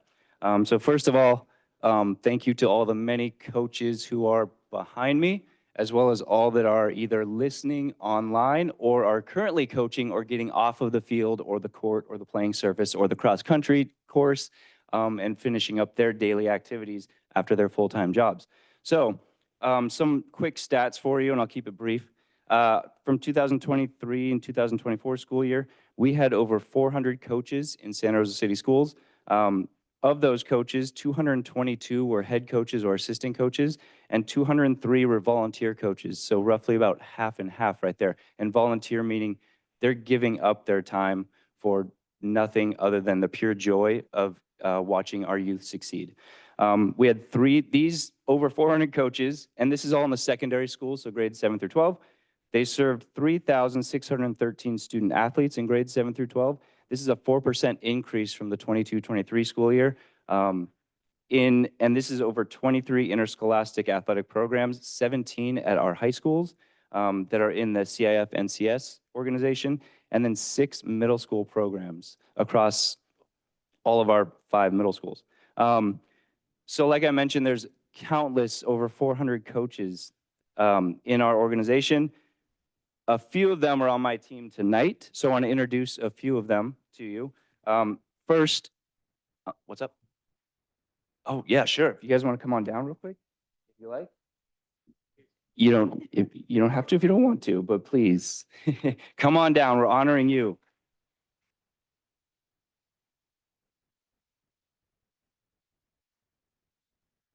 So first, starting point guard, just we have Dominic Messamore, who is a coach at LC Allen High School. He is not just a coach at LC Allen High School, but he's an alumni there who I had the pleasure of teaching and coaching when I was there, and now is giving back to the LC Allen community again. He's been coaching for 7 years, so we want to thank him for his service. I also have behind me Mr. Kelly Keach, who is currently the Santa Rosa Middle School athletic director and a PE teacher. He's been an AD and a coach for 29 years, 29 years as a track coach, and 27 years, as a boys and girls basketball coach. I also have, where is he? Coach Mike Erickson over at Pioneer High School. He's a Pioneer High School coach and teacher. He was the coach at Pioneer High School since 1991, so for 34 years. Over those 34 years, he was a 7-time league champion, over 570 wins, recognized 3 times as a Redwood Empire Coach of the Year. He was also the NorCal Preps Division III Coach of the Year and the NBL Coach of the Year multiple times. That must be Principal Korea. And then I also have behind me Russ Petrick, who for 55 years in our district served our youth and our programs, 37 of which was coaching basketball, or as a coach, 37 of which coaching basketball, 23 years, coaching baseball, sorry, coach. 23 coaching basketball, 11 years coaching soccer, 3 years coaching golf, all of them at Montgomery High School. He was the Press Democrats Empire Coach of the Year, also recognized by North Coast Section with the Phil Hempler Award. And he has 23 years as an athletic director experience at Montgomery High School. After all of that was done, he decided he wanted to put in 18 more years as the Santa Rosa City Schools District Athletic Director.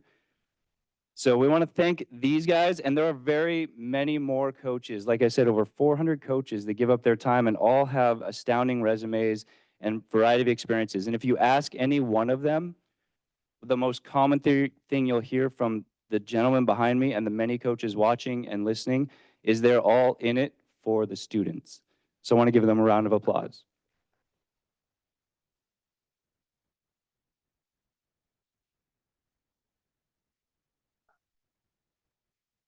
Are there any other coaches out there? Oh, there's another one back there.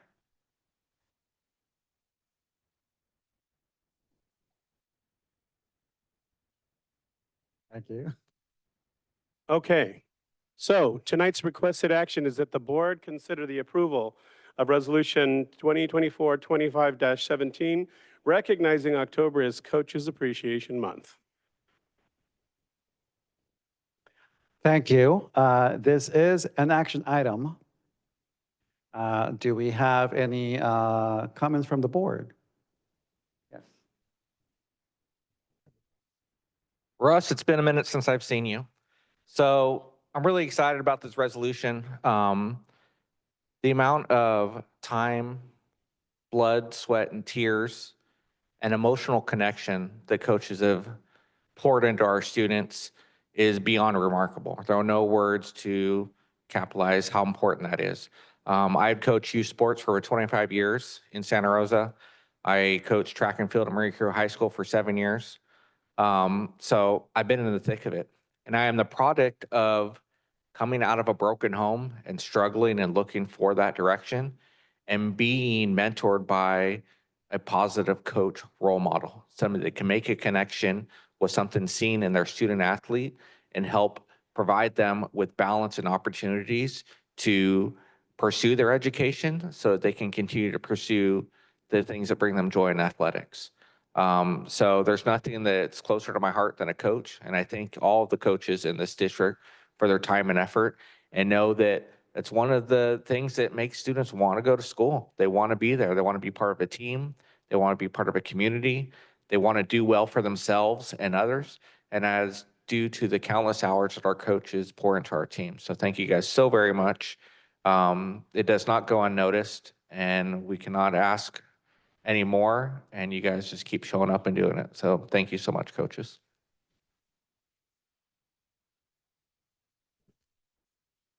Do we have any more questions or comments from the board? Yeah, Trustee Sheffield, go ahead. Thank you. And I apologize. It looks like I was kicked off the network. I'm trying to get back into Zoom as it's doing an update. My apologies. I just want to say, you know, when I think back of like high school years, middle school, elementary school years, and the experiences, the life experiences, the lessons I learned, you know, it goes back to the coaches that I had.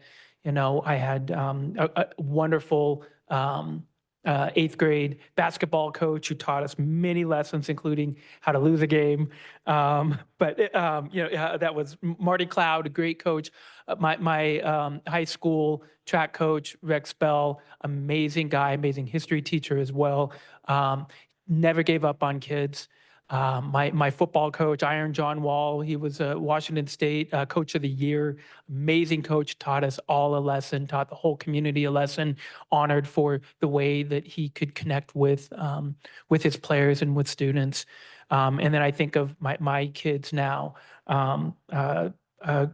Coach Meyer at Rincon Valley Middle, amazing guy. My son, maybe he's not the fastest cross country runner, but he loves being there. He loves being part of the team, you know, and that's something that you know, if you can reach a kid, if you can connect with a kid, if you can get a kid passionate about, you know, something, you know, in addition to academics, but something else, something where they can find a connection with their fellow athletes, with their teammates. It's just a wonderful thing. I love this resolution. I'm so glad that we're bringing it forward. So thank you. Thank you, Trustee Sheffield. Anybody else? Yes, school board member Omey. Mr. Keach, I went to Santa Rosa Middle and, you know, coach my little sister in track. And so that's kind of funny. But also shout out, we have like a ton of cross country runners, a swimmer. We have tennis and golf. So thank you, Coach Carey. Thank you, Coach Doug. Thank you, Coach Justin. Thank you, Coach Bone. All those guys are making our cross country season possible. And right now the boys are 2-0. So it's paying off. I've played sports for the majority of my life. I started running in high school, haven't stopped. It's brought in community, love, engagement. It's brought me with people that I never met before, and now we're best friends. So this resolution is amazing, and I really pour my heart out to all these coaches because you guys make the impossible happen, and you inspire every day. So thank you.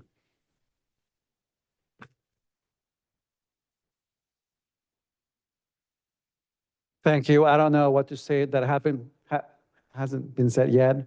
What I can say is that I was also a coach, you know, for a couple of years, and I know the time commitment, you know, after school, those team dinners, calling parents, engaging everyone. It's a full-time job after your full-time job. So I just want to, you know, reiterate what's been said, and I just want to say thank you for your commitment. Thank you for taking the time to spend it with our students. You change lives, and thank you. Trustee Flores, I have a comment. Sorry, President Medina, I didn't see you. There you are. Go ahead. It's all good. Thank you. First off, I wanted to say thank you to Trustee Manieri for her leadership in putting this together, bringing this forth. So thank you. In having seen this posted, some coaches reached out to me, and one thing that was highlighted that I guess our volunteer coaches have to pay out of pocket for their fingerprinting and their CPR and other stuff. And one, I want to confirm that was true. So I don't know if staff can answer that.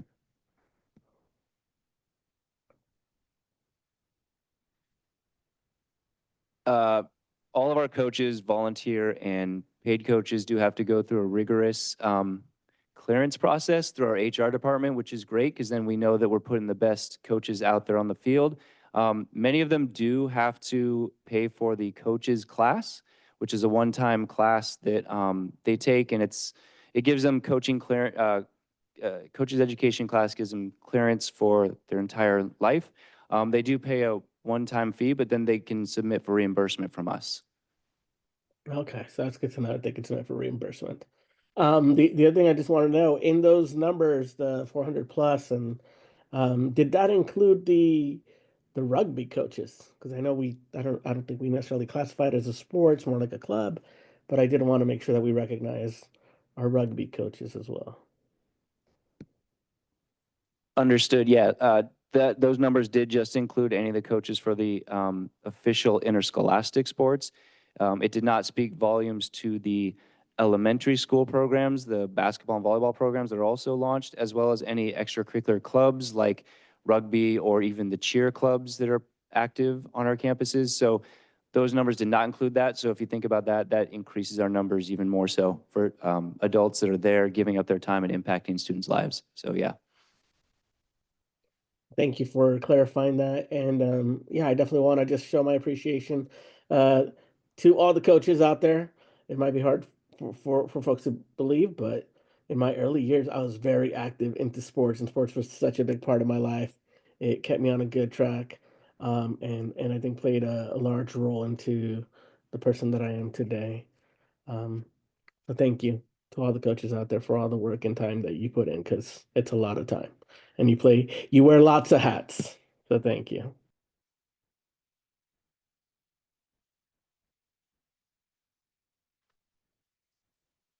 Thank you, President Medina. Do we have any public comments either in person or online for this public? We do not have any blue cards here at the chambers, but if there is someone joining us on Zoom and would like to make a public comment on item F1, please raise your hand at this time. Vice President Flores, there are no hands raised. Okay, thank you, Melanie. This comes back to the board, and this is usually when we have more comments, right? Or a motion. Go ahead. So real quick before we make the motion, and hearing about all these amazing coaches, I also want to give huge shout out that we don't talk about enough to our Special Olympics coaches. The coaches that step up for those programs. One of my daughters is one right now, and she's been doing it for several years, and she's experienced the coaching pitfall that we all have as coaches is you got to stay till the parents get there for pickup. So we've all experienced that. So thank you guys for your tireless efforts. And thank you for everybody that is coaching our students in any aspect. Thank you. Do I have any a motion or any more comments? I move to approve the resolution recognizing October as Coaches Appreciation Month. Second. Okay, so let's see here. It was moved by Trustee Manieri, seconded by Trustee Sheffield.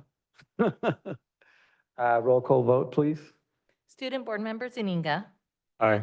Trustee Manieri. Aye. Trustee Sheffield. Aye. Trustee McNally. Aye. Trustee De La Torre. Aye. President Medina. Aye. Vice President Flores. Aye. Thank you. Motion carries. Next, we have item F2. This is also an action item, approval of resolution recognizing the week of the school administrator for October 14th through the 18th of 2024. Presenting this, we have Dr. Castro, our Assistant Superintendent of Schools.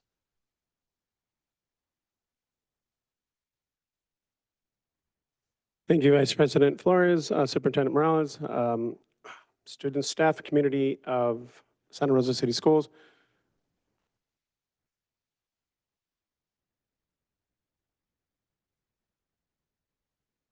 Do I need to get promoted for this item to show the video?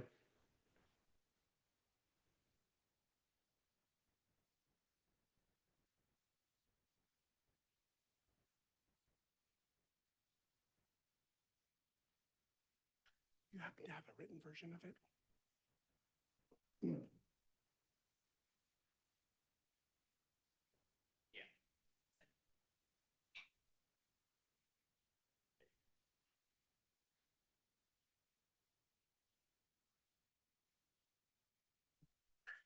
Thank you. So tonight's resolution is honoring the administrators of Santa Rosa City Schools, recognizing the week of school administrator, October 14th through the 18th.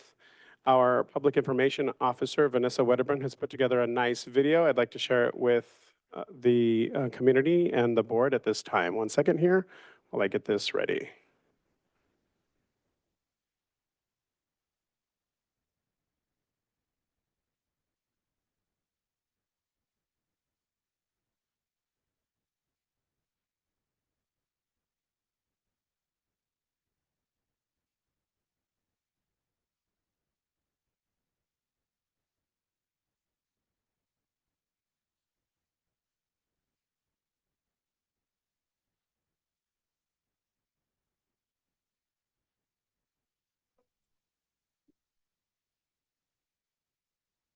I love being a school administrator because I love working with teachers.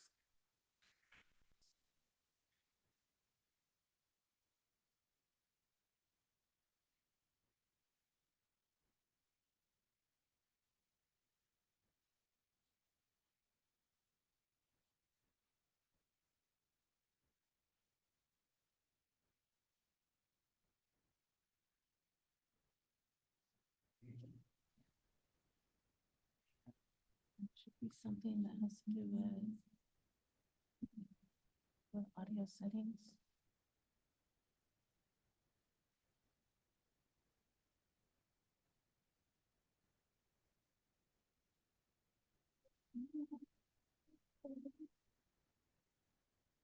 Vanessa does this.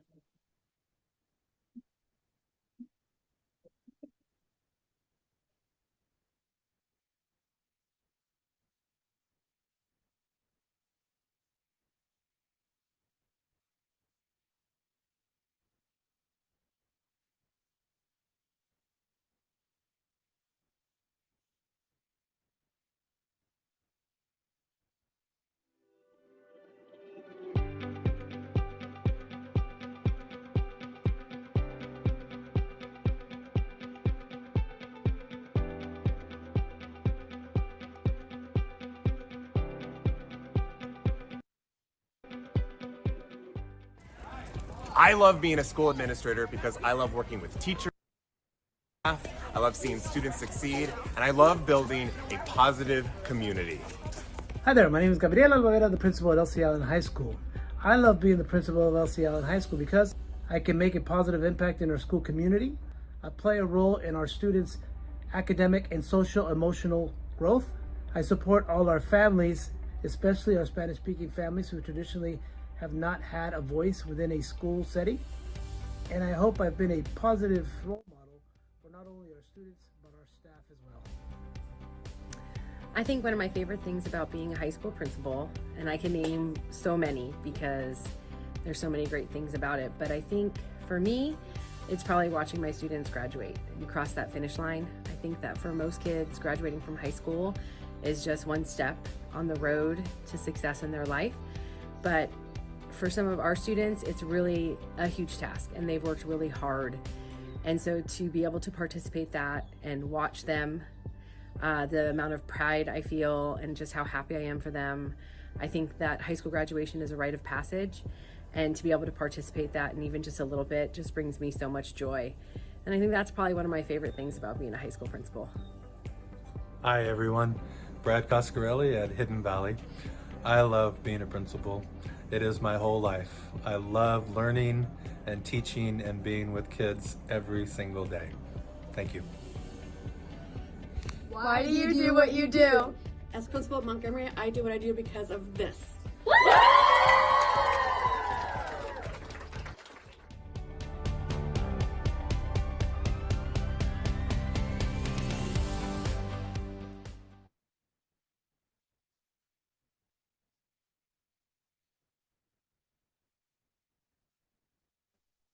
Apologies for the echo there. Of course, this is a very important resolution in that we have so many administrators that, put their blood, sweat, and tears in to support the students in Santa Rosa City Schools, day in and day out as instructional leaders on campus. For those that are here today, I was hoping that you might take a minute, if you do lead a campus, to stand for a second so that we can acknowledge you. There you go.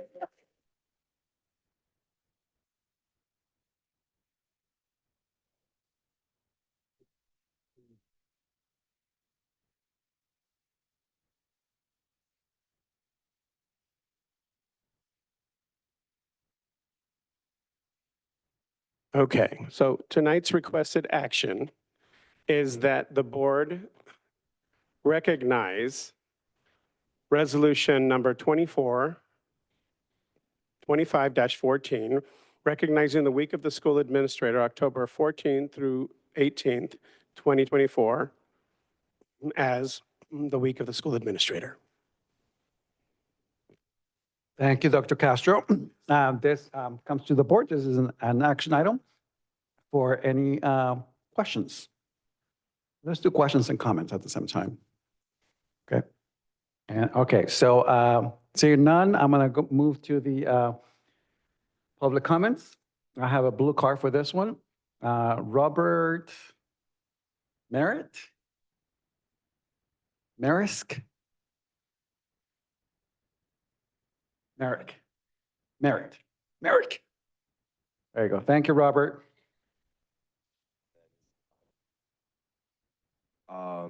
Can you guys hear me? All right. So my name is Robert Merrick. I'm a senior at Santa Rosa High School, and I just want to comment on how lucky we've been with our administration. We've gone through one main principal, and then we've been through quite a few assistant principals, as well as a lot of interim principals. And the one that we've ended up with right now and that we've had throughout the whole time has just been amazing. The connection that I think a lot of us students have with our current administration is really, really good. I know we just got a new one, Jill Finnerty.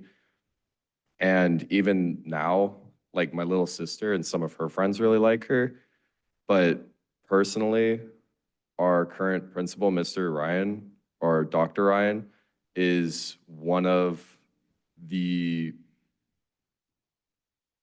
best people for the position. He's always willing to talk to students.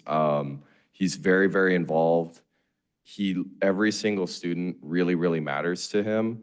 And I think most of us in the district are lucky enough to have some kind of administrator who can relate to us and who are willing to support us on that level. And I think that moving to, acknowledge what these people do for us is really beneficial. So I'd approve of this. I think that having a week dedicated towards all that administration does is really, really just a very small task for us to do to acknowledge all that they do for us. Thank you.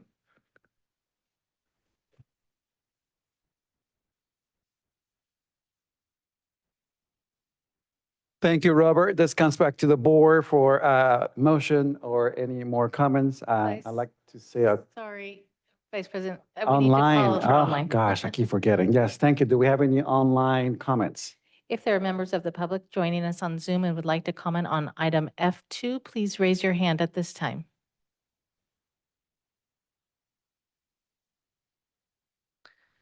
Vice President Flores, there are no hands raised. Thank you. Sorry about that. Omar, I think you wanted to say something before I'd said something. No? No? No, okay. Oh, you could. I can always say something. Robert, thank you for talking about Dr. Ryan and our administration. Dr. Ryan has been one of the most supportive and encouraging principals we've had in a really long time. I mean, when he first came to our school, he went into every single classroom and introduced himself and his life story and what he stood for and where he came from. And I did some research, and this guy's extremely qualified. He's amazing. And he's doing great work within our school, but within our district as well. So thank you, Dr. Ryan, for all you do, and thank you for all you do for our students to make us feel welcome, and putting us in the most healthy environment to learn what we're very passionate about. And yeah, thank you.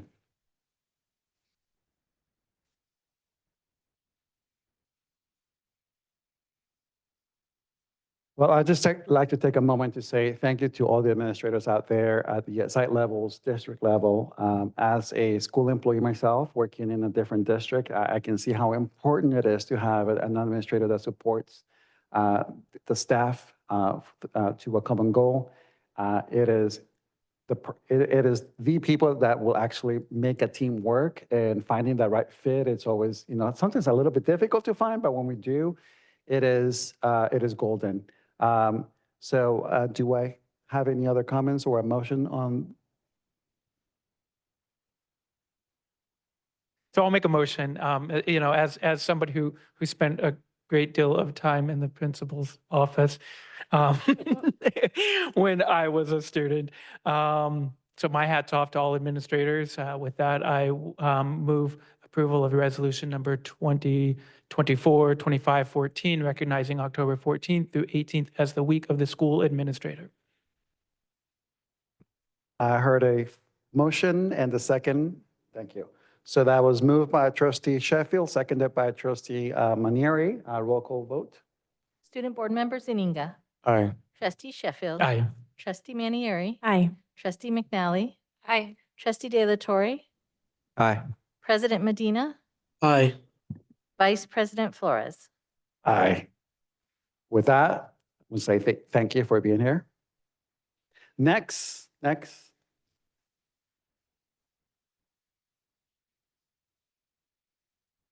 Next, we have action item F3, approval of resolution proclaiming October as LGBTQIA+ History Month.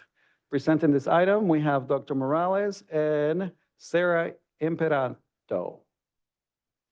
So thank you, President and Vice President Flores. Yes, so as you've noticed with all of these resolutions and all of these acknowledgements, we try as much as possible to bring in student voice to see how they're feeling it, how they're being affected by what's going on our schools.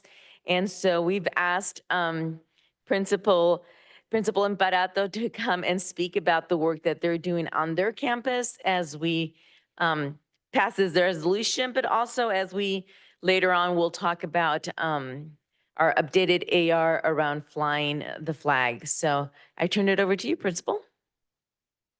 Sarah. Well, I'll go ahead and get everybody started because I think we're going to do some exchanging of the mics.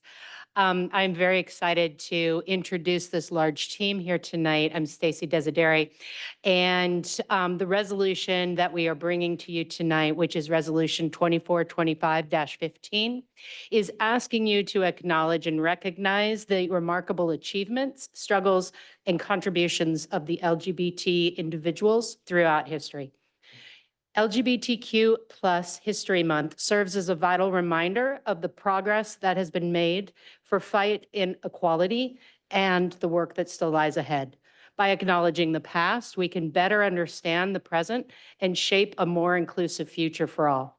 As we embark on this month of reflection and celebration, we want to honor the courage of those who came before us, recognize the diversity within the LGBT community, and reaffirm our commitment to creating a world where all individuals can live authentically and with dignity.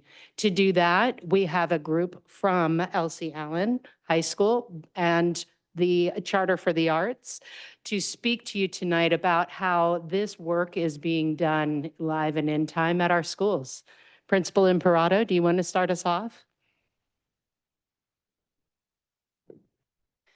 I just wanted to thank you for this opportunity to share what we're doing at the Charter School for the Arts, and I've brought along some of our volunteer families and students to help us speak to that, and I will let them do that for us. Thank you.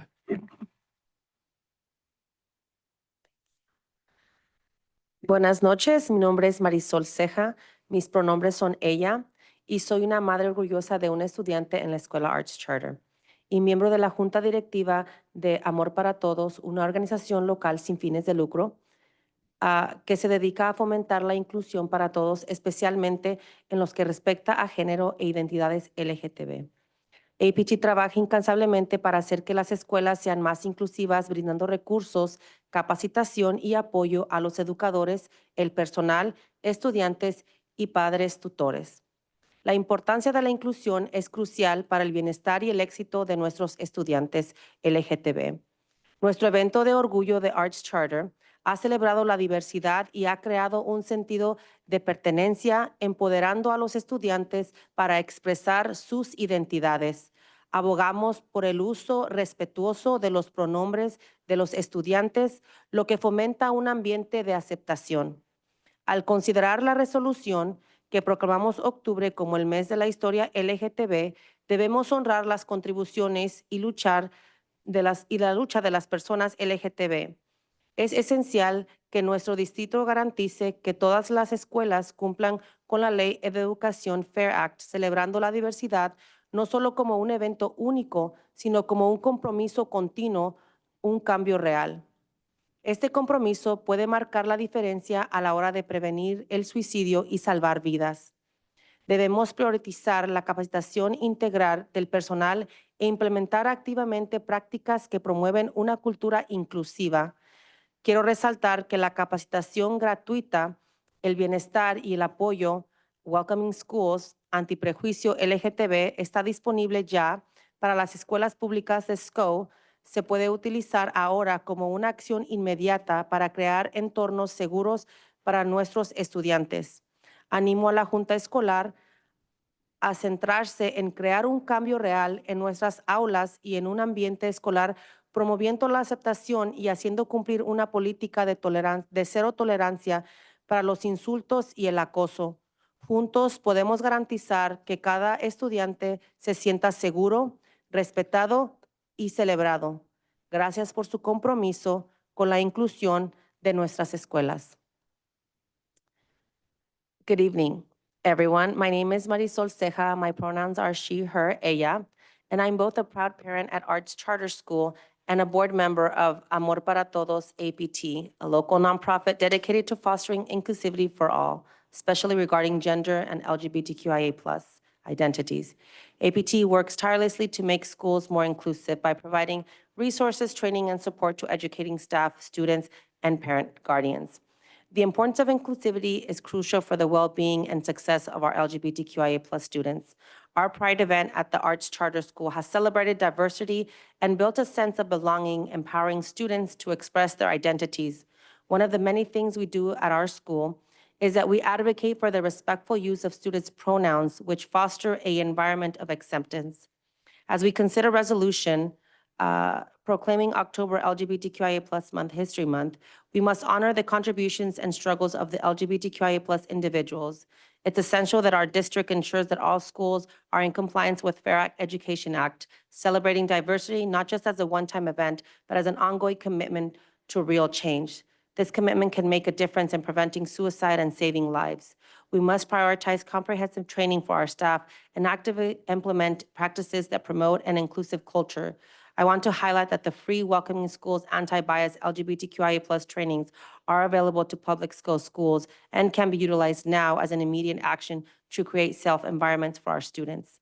I encourage the school board to focus on creating real change in our classrooms and school atmosphere by promoting acceptance and enforcing a zero-tolerance policy for slurs and bullying. Together, we can ensure that every student feels safe, respected, celebrated. Thank you for your commitment to inclusivity in our schools.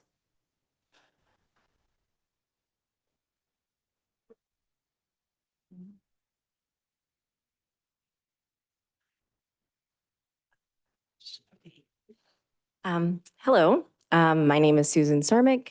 My pronouns are she, her, and I am the proud parent of a sixth grader at the Santa Rosa Charter School for the Arts and a senior at the Santa Rosa High School. A few years ago, I volunteered at Sonoma County Pride here in Santa Rosa, California. I was deeply moved and honestly overwhelmed by all the love and respect given to everyone who attended, regardless of their identity or who they loved or who was in their family. That experience inspired me to bring that same spirit, that same love to my son's school, and we began hosting a pre-Pride event at the Santa Rosa Charter School for the Arts. This event reminds kids they are loved and important, no matter their gender, sexual orientation, or family structure. Supported by incredible organizations like Positive Images, APT, Fountain Grove Lodge, and the Santa Rosa Fire Department. The event exceeded all of my expectations, and I'm pretty sure everybody else's as well. I'm excited to host it again this year, but the truth is, support like this shouldn't just happen on one day. It should be every day. We need policies that protect all students from slurs, bullying, and harassment, not just from other students, but staff as well. Words matter. Even well-meaning questions or statements can make a child feel vulnerable or small. When incidents happen, they must be addressed swiftly with a focus on education and understanding, Parents and staff can help by fostering open conversations about diversity and inclusion, correcting misinformation, disinformation, and teaching respect for all identities. Kids know themselves better than anyone else. We need to believe them when they say how they feel or when they ask to be called by another name or pronoun that differs from the one given at birth. And that may change, but that is okay. It can take time to find the right way to express oneself, and no one should make that decision for someone else. Simple actions like using gender-neutral language and respecting chosen name and pronouns can have a huge impact on a child's life. As the yearbook editor for my kids' school for the last 13 years, it's a long time, I always confirm pronouns and prefer names before printing the yearbook. Little things like that can do wonders for a student's confidence and sense of belonging. Finally, let's create a culture of kindness and allyship, where standing up for each other becomes second nature. We need to teach our kids that we're all in this together, and we all need to feel empowered. For any of us to be empowered, we all need to feel empowered. Together, we can make every child feel supported and loved for who they are every single day. Thank you for your time.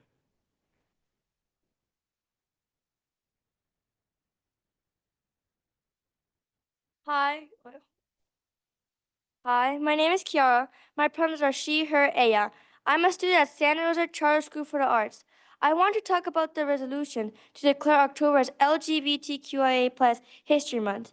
This is really important for making our schools more welcoming and supportive for everyone. We all deserve to feel safe and accepted in our schools, not just in October. It's important to include LGBTQIA history in what we learn. I asked districts to make sure that all schools follow the Fair Education Act so that everyone feels included. During LGBTQIA+ History Month, I think we should have displays in every school about libraries featuring inclusive books. These books should be easy to find so all students can learn about different identities without feeling embarrassed. When these resources are visible, and it shows that every student identity matters. I also encourage our librarians to read LGBTQIA+ books in October. This starts important conversations, builds understanding, and help everyone feel like they belong. It's important that we respect all students' pronouns and identities. I believe teachers and staff should receive training on LGBTQIA+ issues so they can support every student. I really wish all schools could be as accepting as Santa Rosa Charter School for the Arts. By taking these steps, we can honor LGBTQIA+ History Month and help save lives. When students feel accepted, they are more likely to do well in school and in life. Let's make Santa Rosa City Schools a place where every student feels safe, proud, and recognized for who they are, not just in October, but every day of the month. Thank you.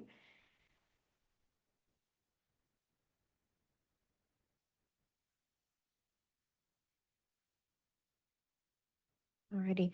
Hello, everyone. My name is Alexander Hackbar. I am a English teacher at Elsie Allen High School. I'm here with a handful of members from the PAC, or Pride Advocacy Club, from Elsie Allen, and I am going to read you the resolution. So here we go.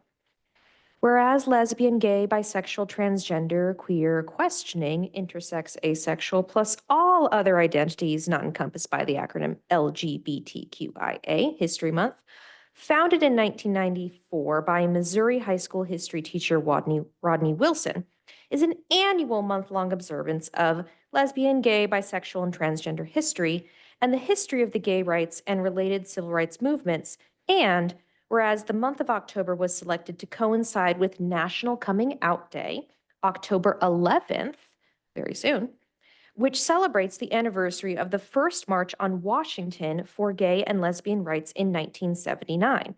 And whereas the LGBTQIA+ History Month is meant to highlight and celebrate the history and achievements of lesbian, gay, bisexual, and transgender people. And whereas, according to the Gay and Lesbian Alliance Against Defamation, GLAAD, during the early years, the celebration was largely marked by a call to action and commemoration. But since then, LGBT History Month has blossomed into a national coordination effort to highlight exemplary role models from the LGBT+ community. And Whereas LGBTQIA+ History Month commemorates the impact that the LGBTQIA+ community had on local, national, and international history, honors members of the LGBTQIA+ community who've been lost to hate crimes and HIV or AIDS.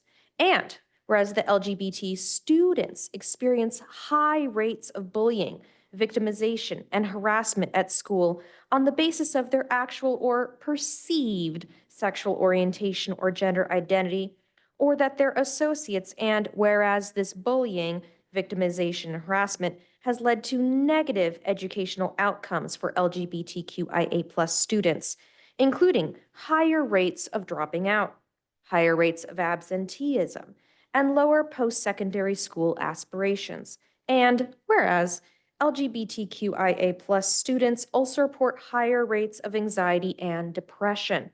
And whereas school age years are a critical time for I love this acronym, but it is a tongue twister, LGBTQIA+ youth, as they often come out or disclose their identities to others during that time. And second page, whereas creating a welcoming and safe environment of our students, staff, families, and caregivers makes our school community more welcoming and safe to all. And whereas the district supports education that celebrates our different identities, integrity in how we treat others, and courage to do what's right by listening to, learning from, and respecting diverse viewpoints. And whereas there are many reasons why LGBTQIA+ History Month is important, including the following reasons to remember those across the world who live without rights, to learn without historic LGBT+ figures and events. Oh, to learn about, sorry, we want to learn about them. We don't want to forget about them. Oh, God. To remember how far we have come in the fight for equality, to teach youth about the generosity and resilience of the LGBT+ community, as well as the ability to stand up and achieve for what they believe in. And during the last decade, our country has made tremendous strides in the LGBT+ equality movement, including legalizing gay marriage nationwide the year I graduated high school, electing LGBT+ elected officials on local, state, and federal levels. And whereas celebrating LGBTQIA+ History Month is particularly important now, as the LGBTQIA+ community is once again being targeted by a slew of homophobic and transphobic bills introduced and adopted across the country. And whereas this year we must reflect not only on the progress that has been made in the national and global effort to advance human rights, but also on the specific challenges that remain for members of the LGBTQIA+ communities in the US and around the world. And I'm almost done, I promise. Whereas Santa Rosa City Schools is committed to recognizing and honoring the LGBTQIA+ community, including supporting and encouraging a dialogue that promotes equality, dignity, and human rights for all. And now therefore, we would like it to be resolved that the governing board of the Santa Rosa City Schools District hereby designate the month of October 2024 as LGBTQIA+ History Month. Thank you.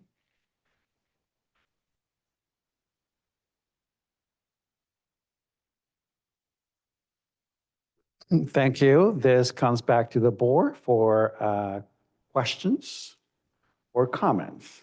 Go ahead, Trustee De La Torre. Love my comments. So first and foremost, I just want to apologize to the LGBTQIA+ community that this is even necessary. As a proud father, nephew, ally to the community, it should go unsaid that this is needed. Unfortunately, hate still exists in the world, in the nation, and most heartfelt in this very community that we live in. So thank you for your bravery. Thank you for your time. Know that as I sit on this board, I will continue to put efforts forward to ensure this community is seen, heard, respected, and loved without judgment. So thank you for your time. Thank you for being here. I was very excited to see the Charter School Narwhal Club at the Pride Parade last year, and speaking to the superintendent and others about it, we are going to make an effort to ensure that the district has a presence at that parade next year, to be seen, to be heard, and to have conversations with the community of how important this is. Thank you. Trustee Manieri? Thank you, Vice President Flores. I just feel so immensely proud that Santa Rosa City Schools is leading the way in this work and making our classrooms, our schools, our district a welcoming environment for all of our students. So I just feel just so much pride right now with this. And it's just amazing to see our families, our students here presenting this. I don't know that we've had this before, so it's really great to see your faces. And I do have a question. So we heard a lot, and this might be for Stacy. We heard a lot about, what we need to do, all of the ways in which we can be supportive. And so I'd love to hear more about what we're doing as a district to support our families, our community, trainings, resources. How are we supporting the creation of safe spaces? So there is a significant amount of change that has been happening in our district over the last few years. Some of it is around policy. One of the things that's been incredibly important for our district is in the support of students who are ready to transition name or pronoun, is to ensure that our student information system is prepared, that no student is accidentally dead named. And that took some not only time in working with the different student information systems, but also in training our staff to ensure that we are using the information correctly, and to listen specifically to our students when they say, this is how we would like to have your support, that we don't see ourselves as the experts saying, this is how you will, but listening and learning from our community as well. We, in addition, have been investing time and energy in ongoing training. You heard mention of the Welcoming Schools program. We have 8 different schools who are participating in that program, of the 29 this year. But we knew that it was important to get that seeded into our community. So in addition to individual schools who are participating, 100% of our restorative specialists and our safe school ambassadors, student safety advisors, sorry, saying that name wrong, the new position, are participating in the Welcoming Schools workshops as well. So whether or not their school is participating, every school will have staff who have engaged in this training. These are only a few of the ways. There's also been, through educational services, a significant amount of update in the sexual education and health curriculum to reflect a better and more contemporary, empathetic understanding of the terminology and the life experiences of our students. Our board has also focused on, when we look at our climate data, looking at the disproportionality that does exist in members of this community and looking for ways that we can specifically support and uplift the community.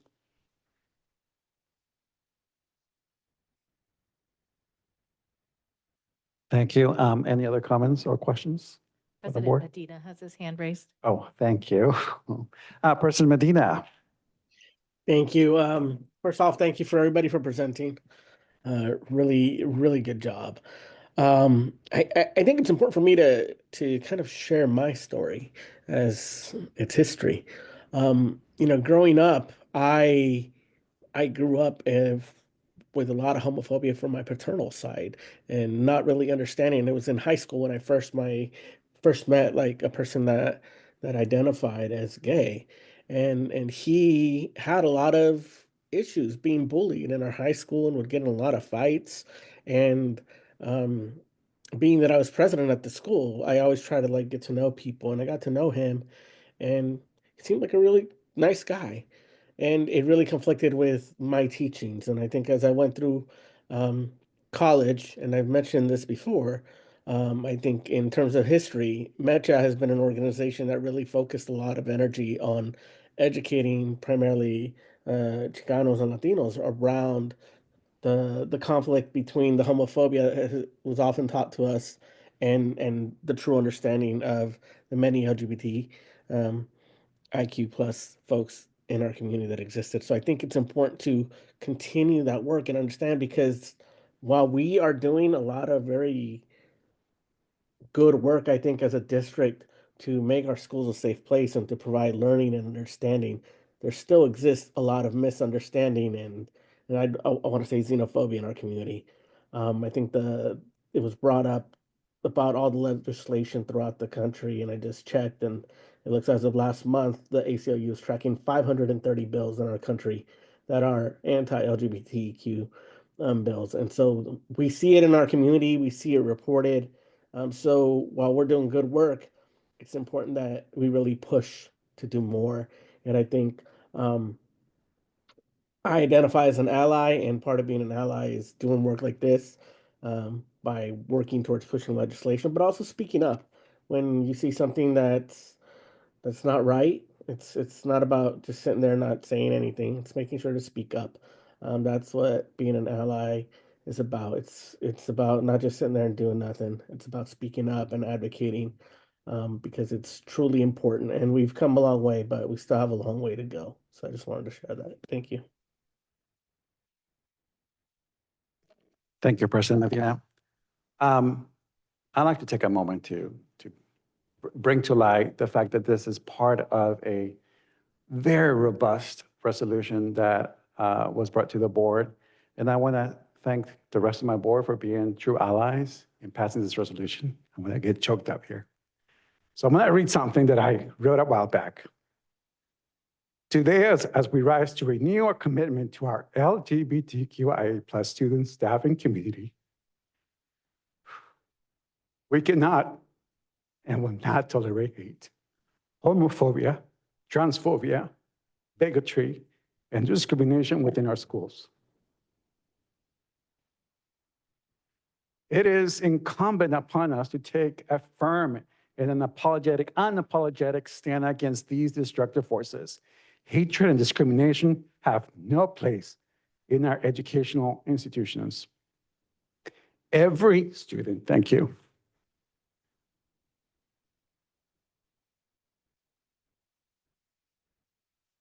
Every student, regardless of their sexual orientation or gender identity, must and should feel safe, respected, and celebrated within our schools.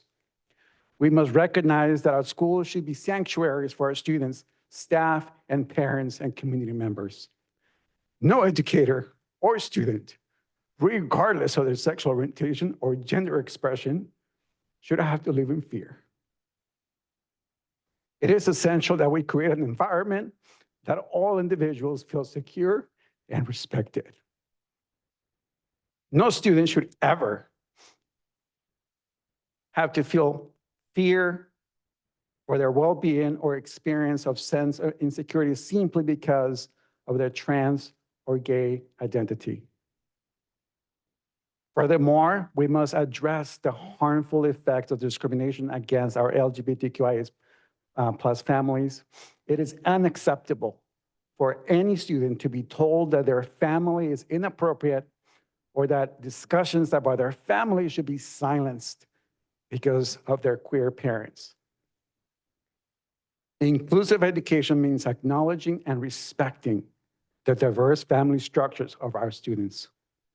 We must foster an environment of acceptance and understanding where every family is embraced.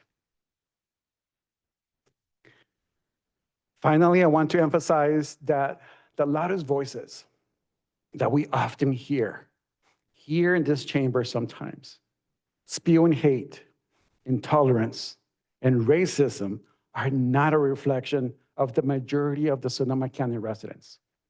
We must not let the actions of a few vociferous few define us. Instead, we stand united against those divisive forces and declare that they hold no power over the values we hold dear. Our commitment to creating an inclusive and accepting educational environment remains resolute. And we will continue to champion diversity, respect, and equity for all of our members of our community. I stand here as a proud member of the LGBTQ community and a board of trustees advocating for a resolution reaffirming our support and commitment to my community. Let us embrace this opportunity to demonstrate our unwavering dedication to the well-being and success for our students. By supporting this resolution, we reaffirm our commitment to the fundamental values that underpin our district. Thank you.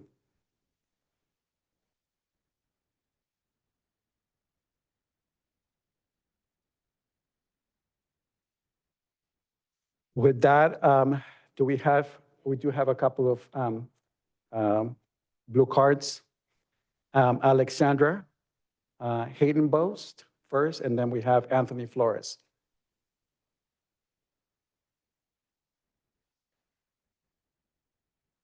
Thank you, Alexandra. Next, we have Anthony Flores.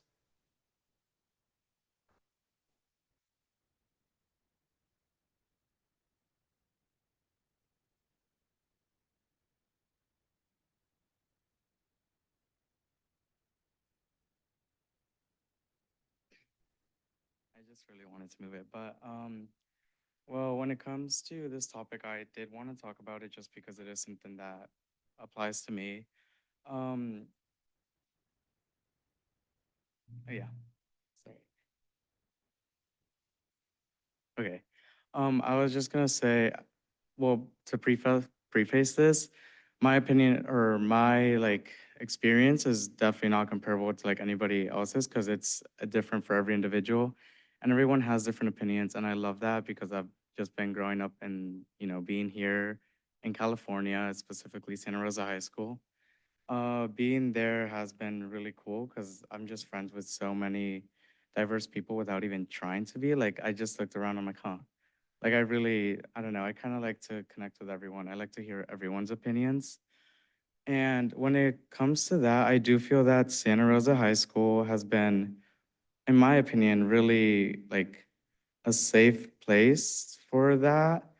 I mean, well, the main reason I did want to talk was just because I was a little just questioning about putting the gay flag up in front of the school, just because I'm not sure how much that is necessary compared to our state flag and our country flag. But I do not want that to come off as anything that's disrespectful or rude.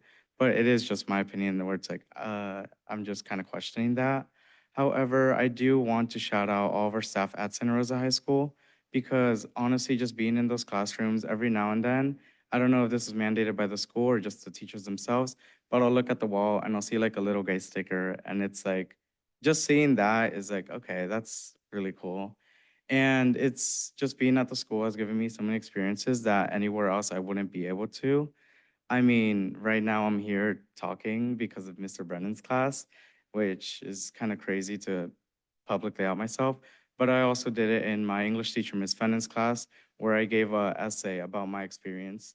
And that was kind of my first time ever being publicly out. So I do want to say thank you to all of the staff who have been supportive, and I appreciate this month, Let's get to this.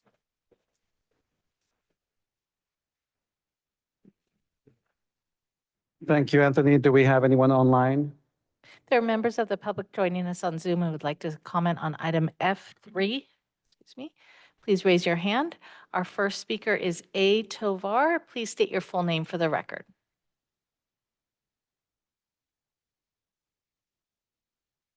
Hello, can you hear me? Yes.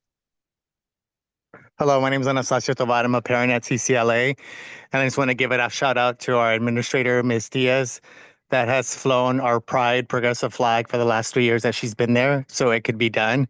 We flag our American flag, we flag our California flag, and we flag our progressive Pride flag year long. And I invite all Santa Rosa City Schools to do this, to do the same thing. And once again, shout out to Ms. Diaz and happy Pride Month to everybody.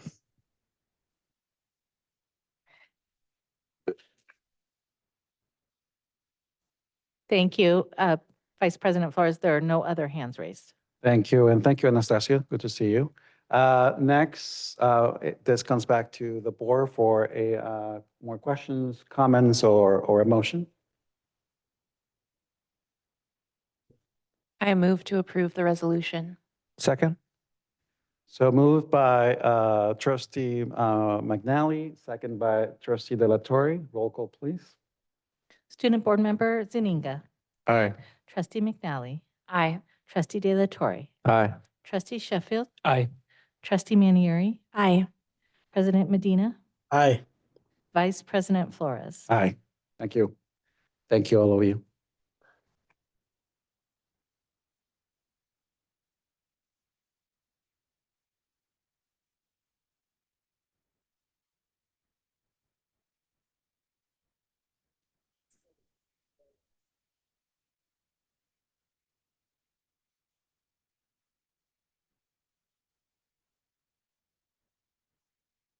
Thank you. Next, we have action item F5.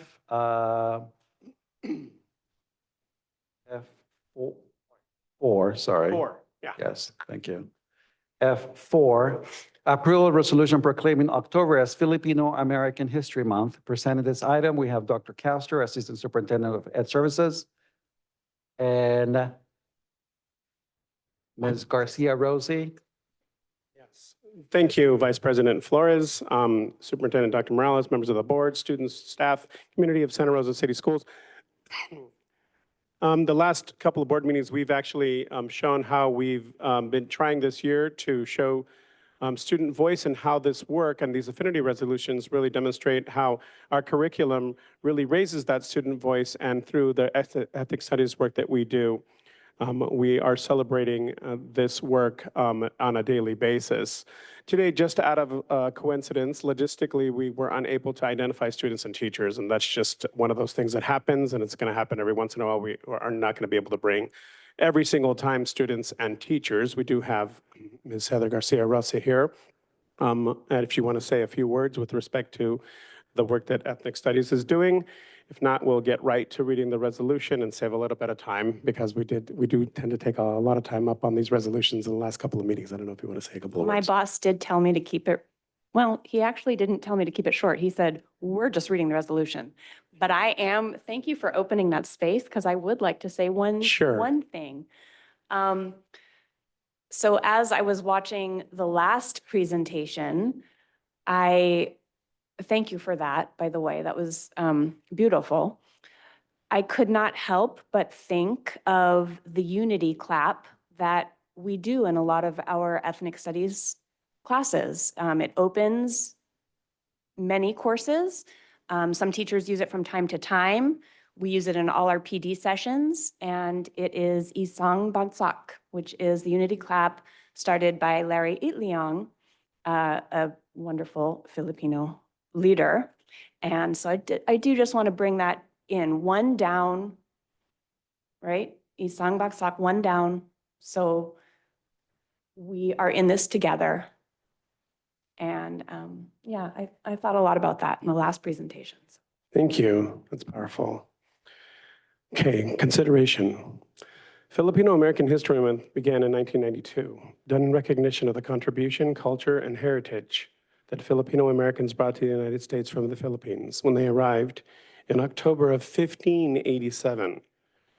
California is home to over half of the Filipino population in the United States of America, on the location of historic Filipino communities such as Los Angeles, San Francisco, Stockton, Vallejo, Delano, San Diego, and Salinas, among others.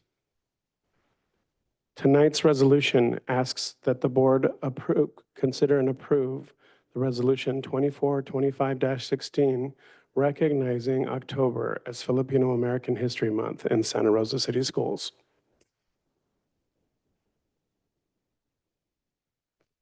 Thank you. This comes back to the board for any questions. Okay, any comments? Okay, so do we have any blue cards, or do we have any folks online that would like to comment on this item?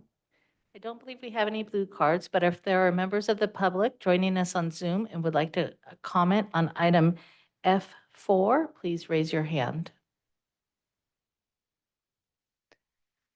Vice President Flores, there are no hands raised. Thank you. This comes back to the board. Before we take up motion, I'd just like to mention that, thank you for being here, for doing this. I really want to, push our district to ensure that we reach out to all members of the resolutions that we have to be represented during these celebratory sort of, commitments that we have. I think we should always have that. So I'm going to ask the superintendent to ensure that we have representation. And also, Trustee De La Cruz usually says this, but, we'd love to have more information about the data that we're collecting in terms of how we're supporting and implementing all these resolutions effectively, and the changes and the positive changes that these resolutions are making, instead of just having a resolution that is performative in nature. So just keep that in mind, that I think this board has been very adamant about having that information attached to these resolutions. Anyway, so any other comments or a motion? Yes. Just want to let food services know this would have been a really great resolution to celebrate with food. And with that being said, I make a motion to approve the resolution of proclaiming October as Filipino American Heritage History Month. Second. Moved by Trustee De La Torre, seconded by Trustee Manieri. Roll call vote, please. Student Board Member Zaninga. Aye. Trustee De La Torre. Aye. Trustee Manieri. Aye. Trustee Sheffield. Aye. Trustee McNally. Aye. President Medina. Aye. Vice President Flores. Aye. Thank you for your report. Oh, wait, Heather, are you going to lead us in a unity clap? Oh, I thought you were, yes. Please. Turn your mic on, please, Heather. Y'all have to participate. Yes. Okay, so this starts slow and not yet. Not yet. I need to get my teacher on, I guess, first. I'm going to talk just a little bit about it, and then I'm going to ask you to participate. So we're going to start slow, and then we are going to gain momentum. This is kind of mirroring the rainfall, okay, like a storm coming in. And then I am going to go like this, and I'm going to call Isang Bagsak, and then we're going to do one final clap all together loudly. And if you feel moved, you can say, ho! All right? I'm going to stand. Do it. All right, so we're going to start slow.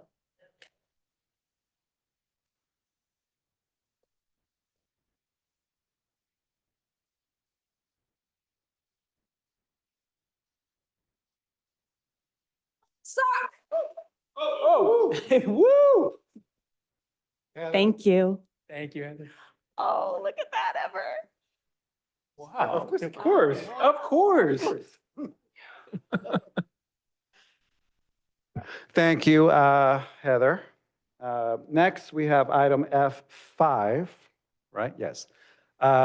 Resolution in support of Proposition 2, state bond for the school construction. Presenting this item, we have Lisa August, our Associate Superintendent. Thank you, Vice President Flores, Superintendent Dr. Morales, members of our board and our SRCS community in person and online.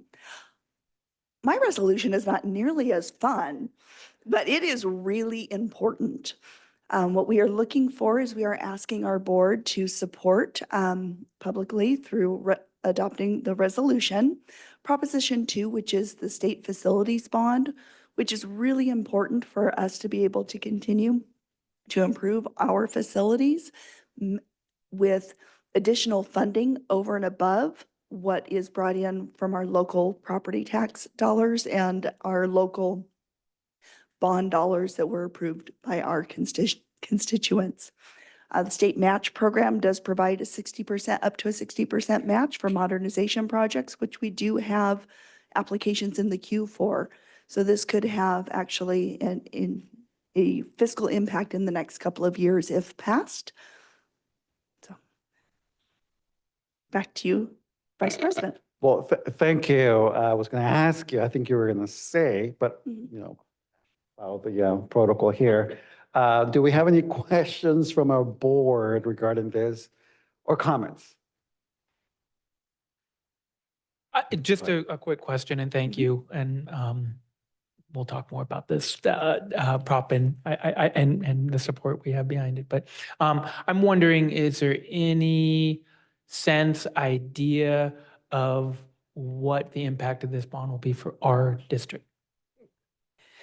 As far as our share of this particular bond, not necessarily, but our need, Yes. our need is huge. We have about $1.4 billion identified in our facilities master plan. We have 500 and, sorry, I don't remember the exact amount, over 500 million in local bond dollars.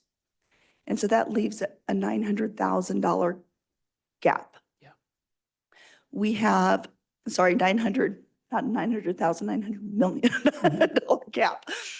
We have identified approximately $50 million in funding opportunities for state matching grants over the years. So as far as how much would be immediate out of this bond, that depends on the timing of projects and reimbursements. Excuse me, but I believe we have at least 4.5 million that would be within the next 3 years.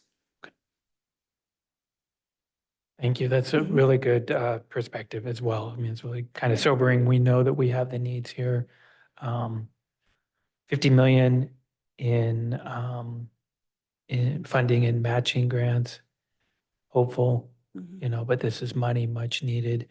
I'm reading through what these dollars would go for: renovating aging schools, check; construction for growth, check; career technical education, check; health and safety measures, check; support for small and low wealth districts, check. And then the reality that we're facing: declining enrollment, loss of revenue. This is a no-brainer. Really is a no-brainer. We need everybody on board. We need everybody out voting.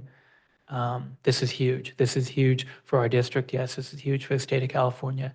Absolutely. Encourage people to get out and vote. Prop 2. Thank you, Trustee Sheffield. Trustee LaTorre? Thank you for bringing this to light so we can talk about it and encourage voters to vote on this proposition. And that as we're always dealing with any budgetary concerns, we always got to remember a penny saves, a penny earned. And I think President Howe brought up some great points this evening. Not that we're not already thinking about them, but just there's some really good conversations to have. We're short on funds. We need funds. We need propositions like this. We need bonds. We need parcel taxes. We need more students in the seats to provide the revenue needed. But the revenue we do have, let's spend it wisely. So just all good opportunities. Thank you, Trustee LaTorre. Anybody? I have a couple of questions. So in terms of, Omar, is it raised? I was looking at it too. Okay, go ahead, President Medina. That's because my hand is brown and it blends in back there.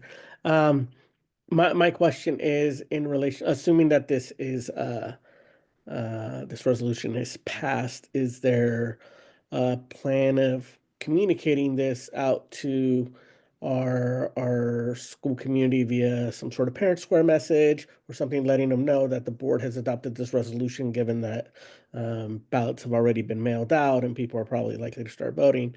Is there some sort of plan on that? I will admit that no, I had not been on top of that, but that will happen. Absolutely. Thank you. I don't like this. He took my question. So I should have I know, I anticipated checked that it off one. already. So, but the follow-up question that I had, that I wrote down here is like, so what, assuming this passes, what's our commitment in terms of, promoting, and if we're allowed to promote, and what would that look, and how would that look like? That is something that I will actually reach out to legal counsel in the morning to determine. I know that we can obviously promote that we've passed that the board has adopted a resolution, assuming that that happens. But I will connect with legal counsel to make sure that our messaging is appropriate. And if I can add also, I know in reference to the comments made earlier about our school consolidation, and I wanted to add that the applications that we could submit or the funding that's been identified for one site versus another, if there are closures, when the students transfer and are consolidated at another site, you actually move that eligibility for the funding from this for reimbursement to the consolidated site. So we would not be losing out on those funds for that. That is something that we've already worked with King Consulting on, making sure that there would not be a negative impact from that. Thank you. And I'll know you'll check with legal about this. And the reason why I say this is because having a sort of a passive sort of resolution or passive stance on something like as important as this doesn't kind of bode well, because it will have a huge fiscal impact on our school district. So if passed, if there's anything we can do to support something like this to pass at the state level, is, I think we're well on board if passed. Thank you. Yes, and we do advocate with CASH, the Coalition for Adequate School Housing. This resolution actually came to us through work with CSBA and CASH. Thank you. So now this goes out to the public. Do we have any blue cards or any members online wishing to comment? We do not have any blue cards here in the chambers, but if there are members of the public joining us on Zoom and would like to comment on item F5, please raise your hand. Vice President Flores, there are no hands raised. Thank you. This comes back to the board for more comments, questions, or a motion.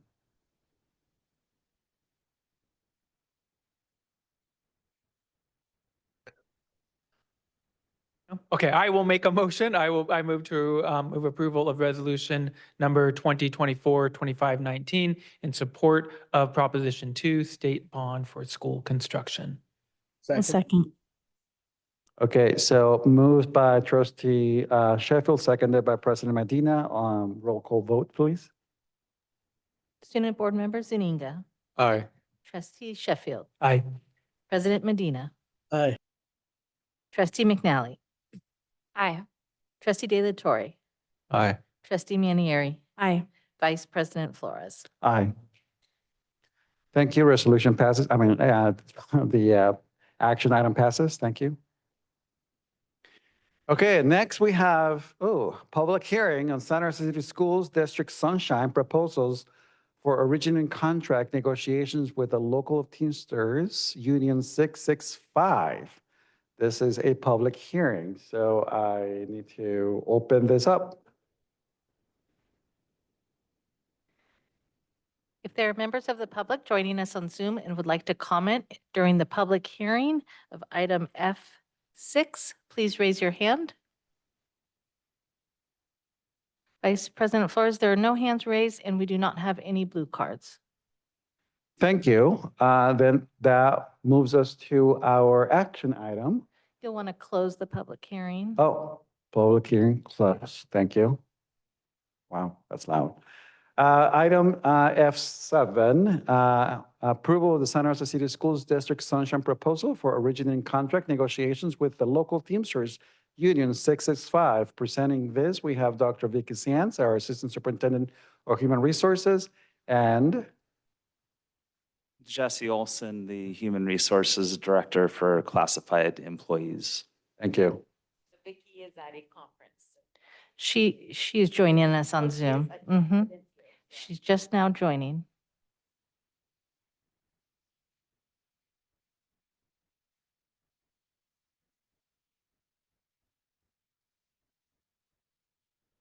Go ahead, Dr. Sands. Okay, can you hear me? Yes. Yes, we can. Okay.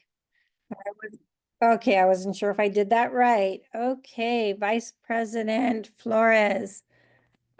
Superintendent Dr. Morales and members of the board, thank you. And I am joining you here from the wonderful city of Ontario, California.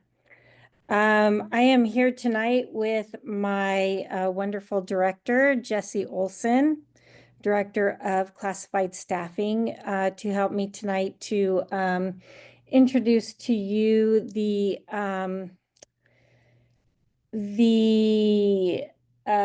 openers for our sunshine openers for the Teamsters. So on in May of 2024, PERB, which is the Public Employees Relations Board, agreed that there was enough proof that the head custodians for our elementary and secondary schools could organize as a union under the Teamsters 665.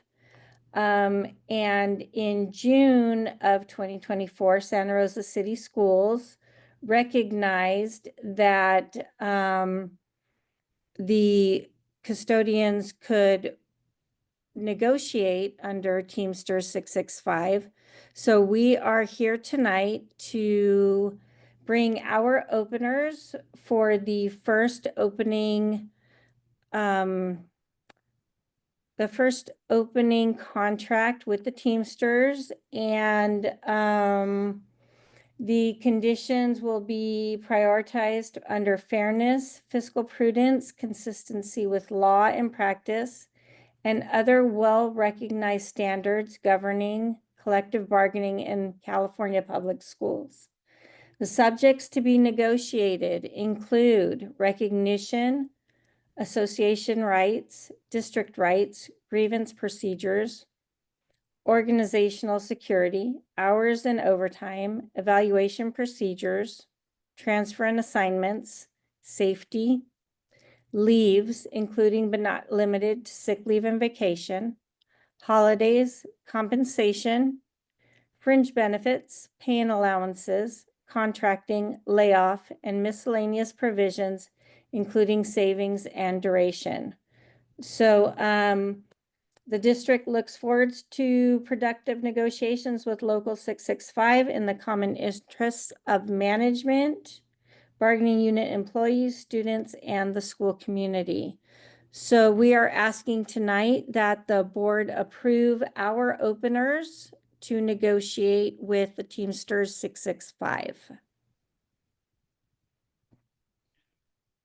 Thank you, Dr. Sands. Jesse, do you have anything else to add? Nothing to add at this time. Members of the board, do we have any questions?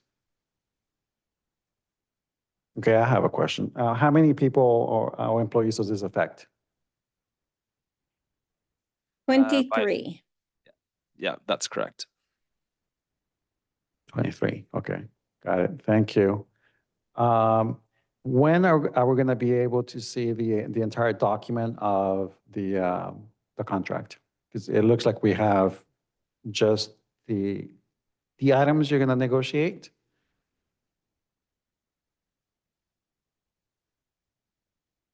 So what is going to happen is when we negotiate, usually the first meeting is just a meeting to discuss logistics of how we're going to meet, where we're going to negotiate, those kinds of items, how many people on the team. And then typically one side or the other, usually the side that is proposing to negotiate will propose a contract. In this case, we anticipate that the Teamsters will propose an entire contract that we will then counter propose. So what we're waiting for now, and we anticipate this will happen at the next board meeting, is that the Teamsters will come with their openers. And then once that happens, we will meet on the 30th. And at that time, we should have their proposals that we'll be able to bring to the board. Thank you. This is not a question, it's more like a suggestion. You know, in terms of negotiations, is there any way that we can ensure that negotiations are done, not in tandem, but simultaneously as we negotiate with other members of our unions. I know our negotiations with CSEA, it's after our negotiations with Santa Rosa Teachers Association, but is there any way that we can ensure that we negotiate at the same time, so that way we're dealing with budgets and proposals of items simultaneously, ensuring that all our employees are, treated fairly in terms of future negotiations? I know I can't do anything with the other, but in terms of this one, I just want to make sure that we do it at the same time, and hopefully we can work together to bring our CSEA members. Okay, go ahead. Go ahead. Vicky, is that possible? That would be the best. Yeah, that would be the best case scenario in this particular case. With PERB not approving their request to be able to be a bargaining unit until May, and then the board not approving until June, they haven't had the opportunity to request to negotiate until now. So this is a little bit of lagging behind. We are hoping in the case of CSEA, which is actually not part of this board agenda item, but we are hoping with the CSEA negotiations to bring that to be in the same timeline with SRTA, and then eventually to bring the Teamsters negotiations also to be in the same timeline, so that all three would be on the same timeline. Thank you. And I do see you, President Medina, this time around. Go ahead. No, I just found it. I just wanted to clarify, because I know you were saying custodians, but I just wanted to make sure that we were clear that it was the head custodian specifically that this is about, right? Yes. Yes, specifically the head custodians, custodian 4 and custodian 5s. And they're currently members of the supervisory union. They are not supervisory, they are not members of CSEA, so they're not represented currently. Thank you. Are there any other questions? No. Okay. Do we have any public comments or folks online? I believe we already did that during the public hearing. Oh, I don't that's think right. we call again, right? Okay. So that comes back to the board with a motion. See if I get this right. Approval of our openers for originating contract negotiations with local Teamsters Union 665. Second. Thank you. So it was moved by trustee Sheffield, seconded by trustee Manieri. Roll call vote, please. Student board member Zuniga. Aye. Trustee Sheffield. Aye. Trustee Manieri. Aye. Trustee McNally. Aye. Trustee De La Torre. Aye. President Medina. Aye. Vice President Flores. Aye. Thank you. And thank you, Dr. Sands. Next, we have action item F8. Approval of a variable term waiver for administrative services credential for Taryn Reynolds.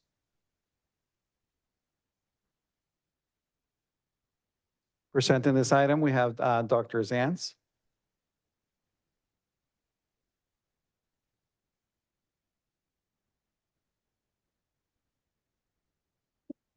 So, me again?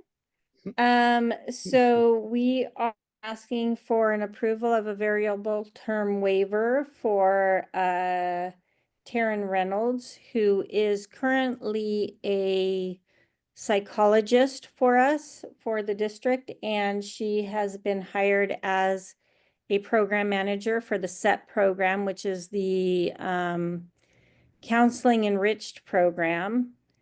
And Taryn has been working with the district for a while. She has already passed one of her exams to become an administrator. She has already taken the second exam to be an administrator, and we're just waiting for the results. there were 4 applicants for the position. The position was open for over a month. There were 4 applicants. All 4 were interviewed. 3 of them were deemed not appropriate for the position. Taryn was deemed to be the most qualified for the position, and so she was offered the position. So we're asking for a variable term waiver to cover the time period between now and when we get the results of the exam so that she can get her credential to be a credentialed program manager. Thank you. Do you have anything else to add? No? No, we're just here for backup and moral support. If you have questions, we've got answers. Backup moral support questions. I'm just trying to torture my little co-admin there so that, you know, they know what I go through every couple weeks. I don't know.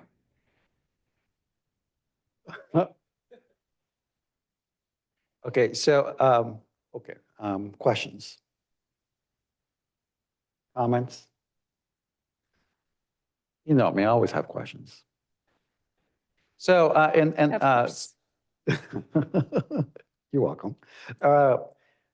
This is a waiver for a 1 year, I'm assuming, right? Or until Taryn passes Yes, the it would exam. expire 6 of 2025. Okay, got it. Yeah. And then, okay, that's it. Do we have any folks online or blue cards? There are members of the public joining us on Zoom. Would you please raise your hand if you'd like to comment on item F8? Vice President Flora, there are no hands raised and there are no blue cards. Thank you, Melanie. This comes back to the board for more questions, comments, or a motion. Do I hear a motion? Guys, okay. I move approval of variable term waiver for administrative services credentialed for Taryn Reynolds. Second. Moved by trustee Sheffield, seconded by trustee McNally. Roll call vote, please. Student Board Member Zuniga. Aye. Trustee Sheffield. Aye. Trustee McNally. Aye. Trustee De La Torre. Aye. Trustee Manieri. Aye. President Medina. Aye. Vice President Flores. Aye. Thank you. Motion passes. Thank you, folks. Next, we have item F9. This is also an action item. First read and possible waive of second read of Board Policy 6115 and sharing of AR 6115. Presenting this item, President Omar Medina and Dr. Daisy Morales, Superintendent of San Jose City Schools. So yes, we're bringing this board policy. ARs normally don't come to the board, but this one I was sharing with the board because we want to highlight that we are wanting to, or we will be moving towards flying the progressive pride flag on our poles. And I know there was a couple of questions during public comment. The district will be purchasing them. They will be flown right underneath the California flag. And I believe the AR states that, but who's paying for it? The district is, and we'll make sure that every school receives one and the custodians know to put it up with the other flags. So I just bring it to the board for consideration. The BP in itself has some changes because we're also trying to update all of our BPs and AR to match with the CSBA's language to make sure we're in line with Ed Code. And so I bring it to the board. I don't know if President Medina has anything else he'd like to say, but that's the reason we're bringing the AR along with BP with this one. Yeah, definitely. So, in the past, the board has talked about flying the pride flag, and you know, unfortunately, Trustee La Cruz isn't here, but you know, she had suggested that we fly the pride flag at our schools at all time, not just during given Pride months. And so, my initial proposal was to bring the language that's currently that we're showing there in the AR as a board policy, and bringing the language on the federal and state flags into the board policy. But Superintendent Morales suggested that it would be better to have that language within the AR. So the BP recommendations are the CSBA modifications to the BP, but we're making sure that this language that I suggested be included in the AR. And specifically, it's about ensuring that this is a bold statement that we as a district are taking to declare that our schools are safe spaces, and flying the pride flag below the U.S. and below the California flag. President Howe mentioned earlier, who's going to pay for it, all that stuff.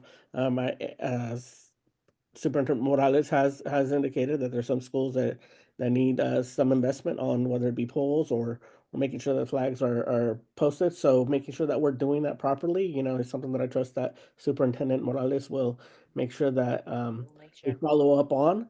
But again, this is about flying the flag year round and making that declaration that our schools are a safe space. And it specifically identifies the Progress Pride flag as the flag to fly.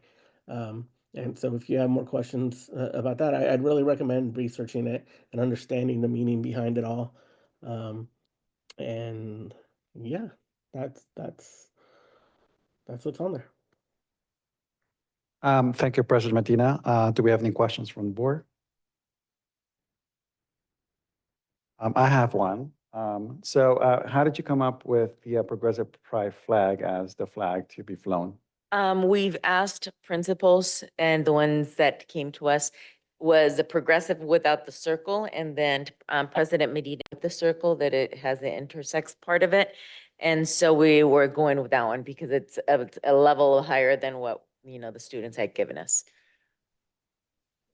Okay, got it. So students were also involved. We asked the principals to make sure that they spoke with the students. And GSA clubs were involved in this discussion. That's what the principals shared with me, yes. Okay. They also had a couple of middle schools that were also involved. Thank you. Any other questions? All right, so this is an action item. So do we have any comments? There are members of the public joining us on Zoom and would like to comment on item F9. Please raise your hand. There are no hands raised and there are no blue cards. Thank you, Melanie. This comes back to the board for comments, questions, or a motion. There's a comment online, hand raised. There is someone did raise their Thank you. hand. Our first speaker is Tovar. Please state your full name. Hello, my name is Anastasia Tovar again. I agree that it should be the progressive flag. That is the most current flag. That's inclusive to everybody. Thank you. Thank you. And there are no other hands raised.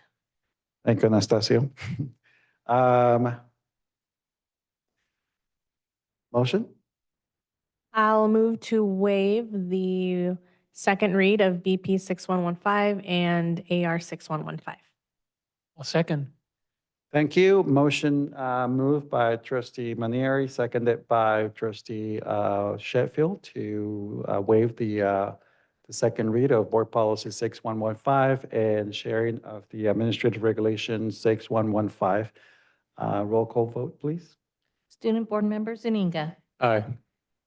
Trustee Manieri. Aye. Trustee Sheffield. Aye. Trustee McNally. Aye. Trustee De La Torre. Aye. President Medina. Aye.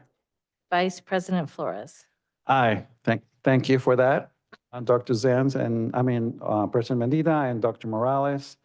Next, we have action item F10, first read and first read and possible waive of second read of Board Policy Bylaw 9322. Speakers, we have President Medina and Dr. Daisy Morales, Superintendent of San Jose City Schools. I'll go ahead and let President Medina start with this one. Anytime there's BP changes in bylaws, it normally falls under the superintendent's office. So we collaborate in putting these together when a board member brings them to be updated. So I'll let President Medina take it from there. Thank you. So my motivation behind bringing this was for a couple reasons. The primary motivation was to incorporate our territorial land acknowledgement into our actual structure, put that into policy. We started with recognizing Indigenous Peoples Day, and over time, part of the goal was to have our territorial land acknowledgements, which we've been doing in practice since President Fong was in office. But now it's about, for me, thinking about long term, make sure it's in our policy. So this is adding the section on having the Pledge of Allegiance in terms of our agenda structure, followed by the territorial land acknowledgement. The other thing that I added in here is something that we've started doing recently is in terms of the agenda preparation, allowing for the vice president to collaborate with the superintendent and the president in the collaboration of setting of the agenda in those meetings. That's something that we started doing once I became president, along with Vice President Flores. But this is, again, adding it to the policy for process for people that come in the future to that are like me, that like to go to the policies to learn how to do what it is we do. In addition to that, there's a lot of additional changes that have come from CSBA that were added to this policy in terms of updates. I don't know if folks have questions, or if Superintendent Morales would like to add anything else. Yeah, I just wanted to, as we start to update policies, because we've created a board policy tracker to update our policies to match CSBA's language, because CSBA keeps us complying with Ed Code. So as we start doing these changes, and we're going to assign them different sections of the bylaws or the board policies to different divisions and departments, you're going to see the red line. If it's a solid red and not italicized, the solid red are the changes that CSBA is recommending. Anything we're striking out is because CSBA has now struck it out. And any of our language will be in italics. So if you see italics red, it's new language that we are adding that is not CSBA's. So that's going to kind of be our rhythm. And we're doing it in italics because when it comes back to being CSBA giving us another update, we don't want to lose the language that we've added. So we want to make sure that we're faithful to the language that we're adding that is different than CSBA, but still compliant within Ed Code. Thank you. I have a question, if you don't mind. So it says the vice president may also collaborate, so not shall. So it's just It's sometimes they're able to and sometimes they're not. We can make it shall. It's up to the board's discretion on that one if they wanted to change the verbiage. So then whose purview is it to have the vice president be part if we use the word may instead of shall? Does it? Boards. Yeah, I think I put the word may, just because I think it would be up to if the vice president wants to participate. But I guess it doesn't. It could be shall. I mean, but it was keeping the spirit of the original language, where it's the president and the superintendent, and then allowing the vice president in practice. And so that's why I chose the word may. But personally, I have no problem if it's Be either. Okay, thank you. And I just want to say thank you again, because I mean, this is something that I've been pushing for the last 4 years. And thank you, President Medina, for bringing this forward. I think in terms of making sure that we have continuity in terms of policy and procedures of our school board, it's important that there is a system in place where someone is onboarded on how to run a meeting.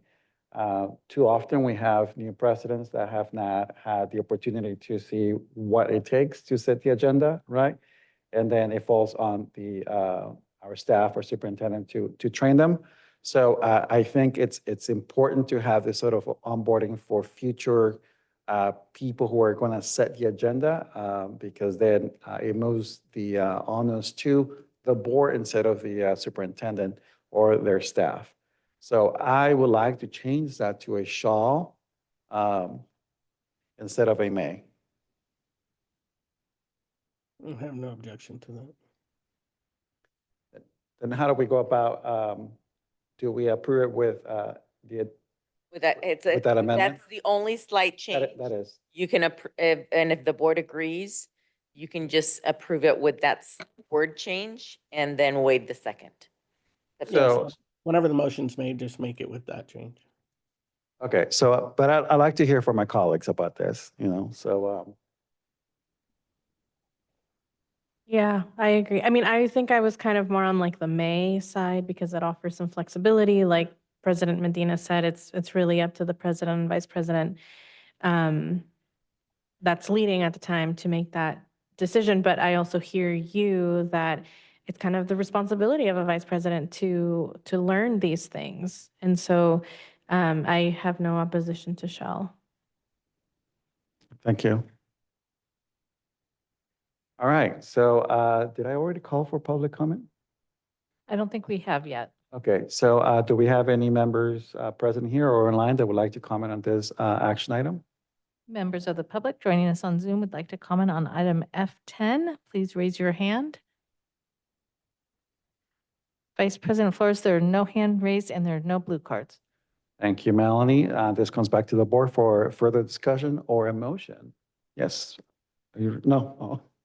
I'll move to waive the second read of Board Bylaw 9322 with the amendment of from may to shall. Second. Thank you. Motion moved by Trustee Manieri, seconded by President Medina. Roll call vote, please. Student Board Member Zuniga. Aye. Trustee Manieri. Aye. President Medina. Aye. Trustee Sheffield. Aye. Trustee McNally. Aye. Trustee De La Torre. Aye. Vice President Flores. Aye. Thank you. Motion carries. Thank you for that. That brings us to our last action item for the evening, F11, second read of Board Bylaw 9150. Presenting this is President Omar Medina and our Superintendent of Schools, Dr. Daisy Morales. So again, this is updating our bylaws. And the biggest change on here is that CSBA says at least one student. And we'd like to have 2 students again and my hope that it would be if we have we would have a senior and a junior so they could kind of teach each other as we go along the ways. I've seen 2 students in big districts in order to be able to have more student voice. And so I bring it forth with President Medina's recommendations. So I think if I may, as we discussed at the last meeting, I try to make all the changes that the board had suggested. Basically, focusing just on switching to 2 board members, student board members. The language indicates that when their term is commencing on July 1st, which kind of goes in line with the sentiment that the board didn't want anybody to start in the middle of a term. So it would begin at that following academic year. And then this incorporated a lot of the CSBA language. So you'll see some of the changes kind of going in line with what Superintendent Morales indicated earlier about changes to language tied to CSBA recommendations. But the main thing here is that we're going to 2 students and we're changing the rotation just among students in the district high schools and not naming individual schools to make sure that we keep in mind whatever may happen with the school consolidation. Can I ask a question?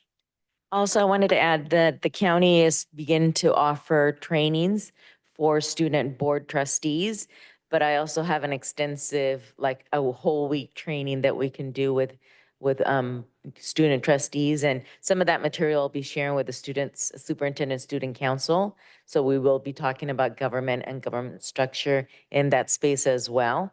So this will go right in hand with all of that work that we're going to be doing. And I'll just add the monetary section was removed from here. So that's why the 9250 didn't come back for a second reading. So not all of the monetary section is removed. There's still information in here about reimbursement for mileage. But that's a may. It says may. It says shall. May was stricken. They'll be entitled to be. The way that I read this is that it's an option. They're entitled to, but it's not that they necessarily will. So what we discussed last meeting was there's also several coaches, teachers, aides that are not may or shall entitled to reimbursement, and that should have been up for further discussion.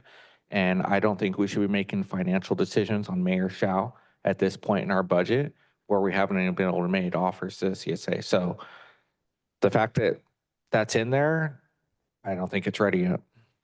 The language, the may to shall was changed because that's how it is in ed code. That's why I changed the may to a shall.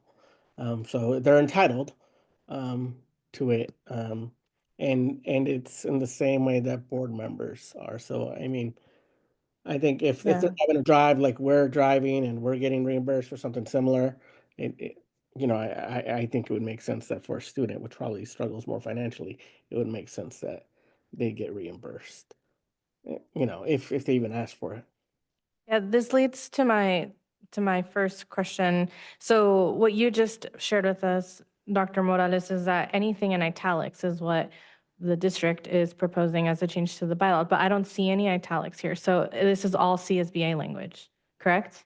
The one I should have italicized and I forgot is the number 2. They recommend 1. I see. That's So the only change that thing we're that should be making. italicized. Everything else is CSBA language. Got it. Melanie, can you remind me that the 2 should be italicized? Thanks. Yes.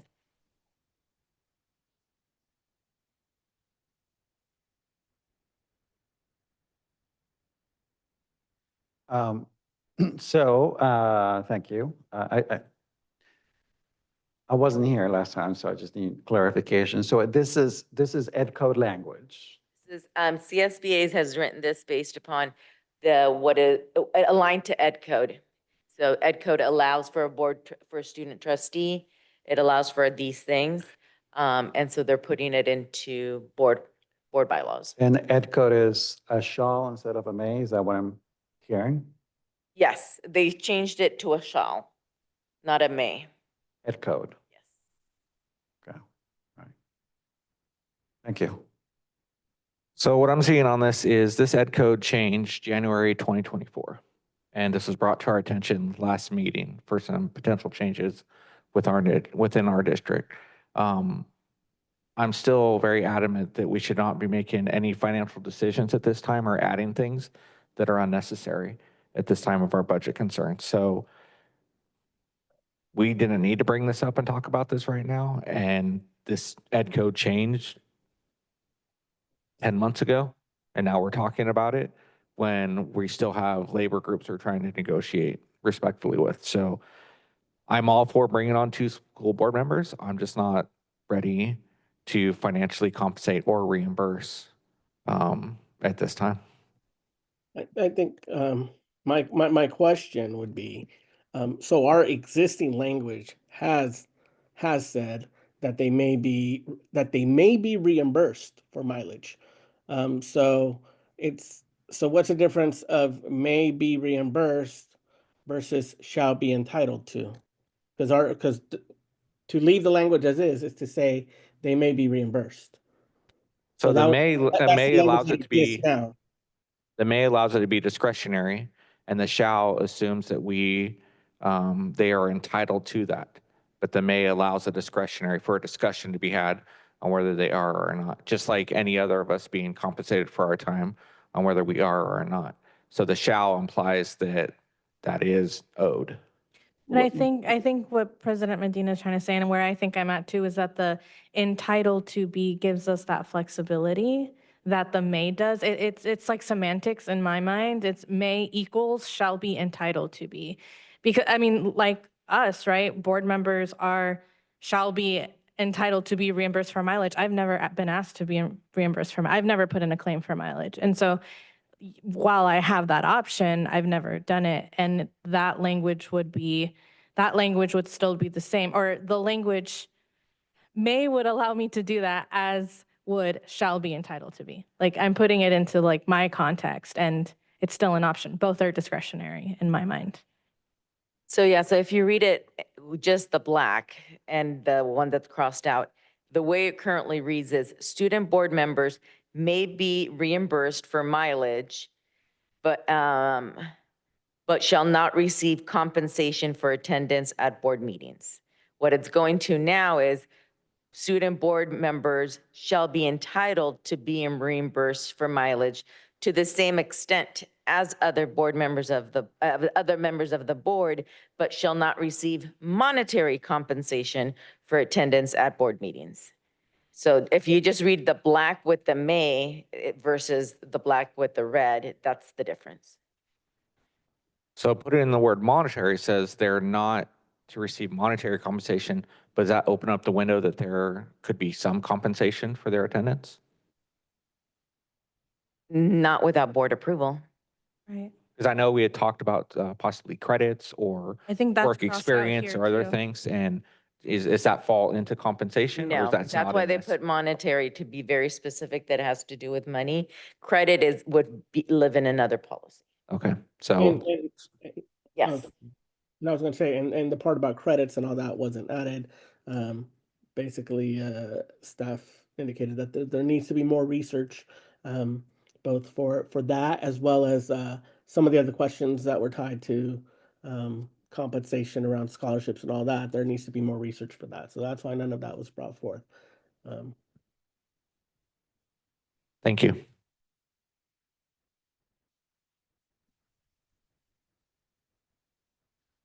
Thank you. I'm just going to reiterate what Trustee Manier mentioned. You know, I've never submitted a reimbursement form at all. And if this is ed code, I mean, we're just following what ed code says at this point. So anyway, so do we have any other comments or questions before I go to public comments? All right, do we have any public comments, either here or online? There are members of the public joining us on Zoom and would like to comment on item F11. Please raise your hand. Our first speaker is Monet Bell. Go ahead, Monet. You have 2 minutes. Hello.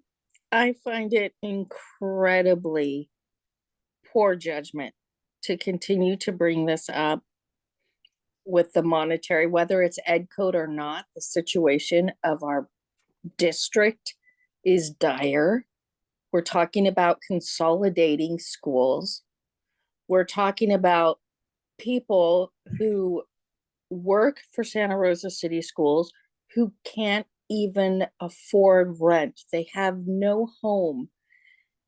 And we're trying to give people reimbursed only if they feel like it and feel like they'll go ahead and ask for that reimbursement. It just, this is tone deaf.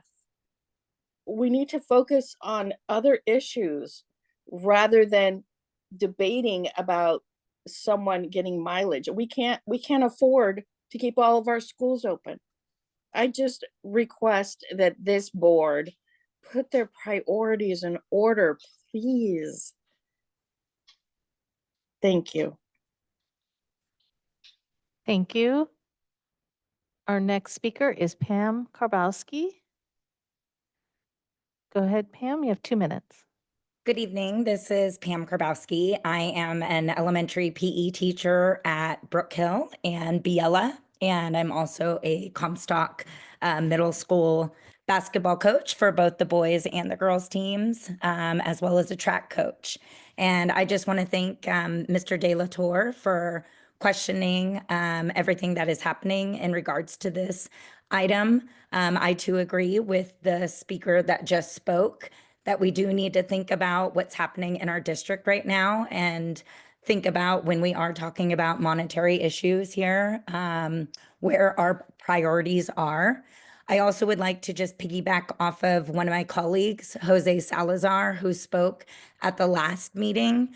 I teach 21 different classes, both general ed, ESN, and RISE classes.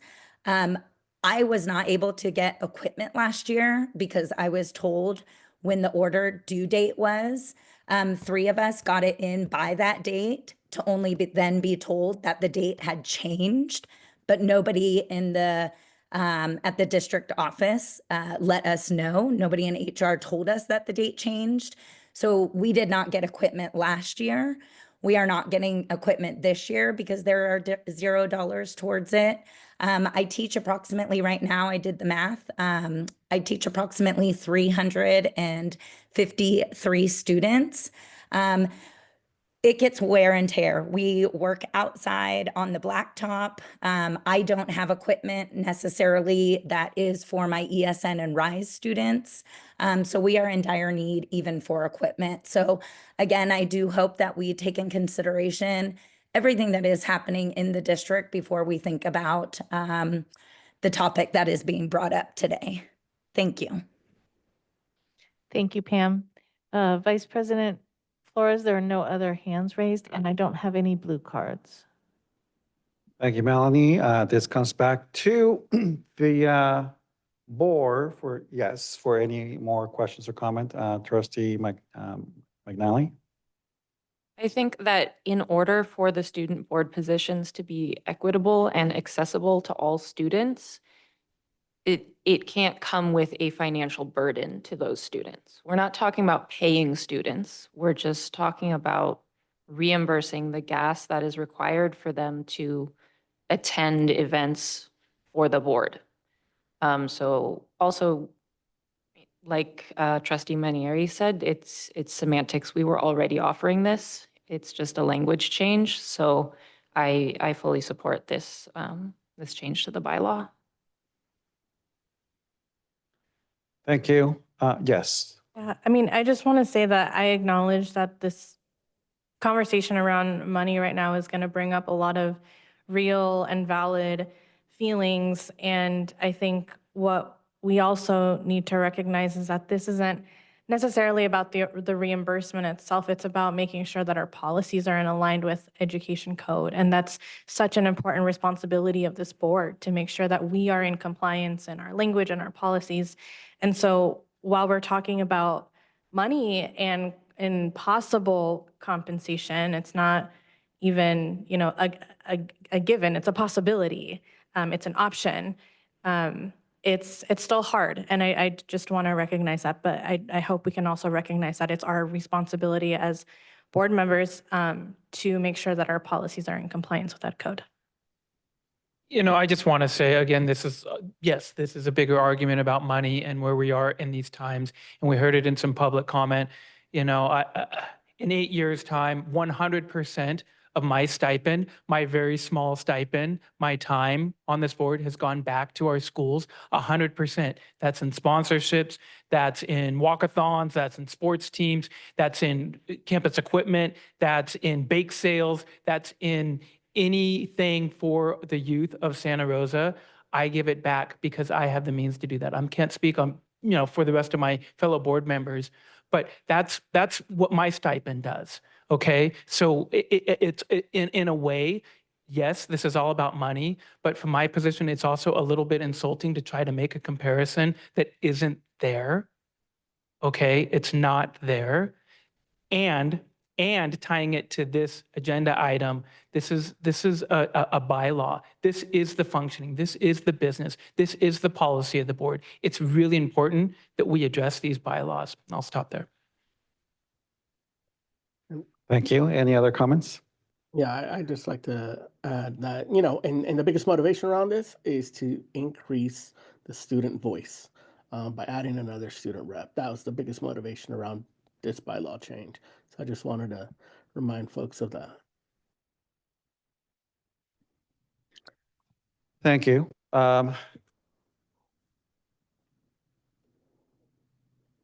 I understand that something like this being brought right now in a time when we are in the middle of negotiations with CSEA may seem, you know, insensitive, right? I want to make sure that, you know, we follow what we set out to do in terms of access and equity.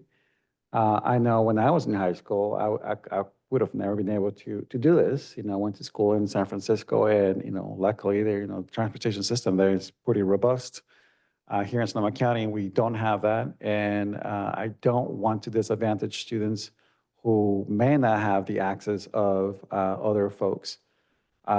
So, you know, at the end of the day, we're not talking about huge dollars. I'm more than willing to give my stipend back to everybody, even though I, you know, contribute this, you know, in terms of his scholarships and other things like you do. You know, because we're talking about, you know, maybe one of our stipends to be reimbursed.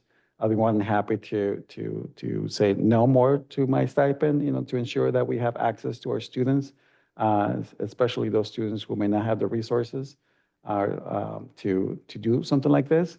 So that's all I'm gonna say. So however you're gonna take this, Dr. Morales, you know, you can go ahead and take my stipend and I'll contribute even more after that if need be to ensure that we don't encroach our general funding.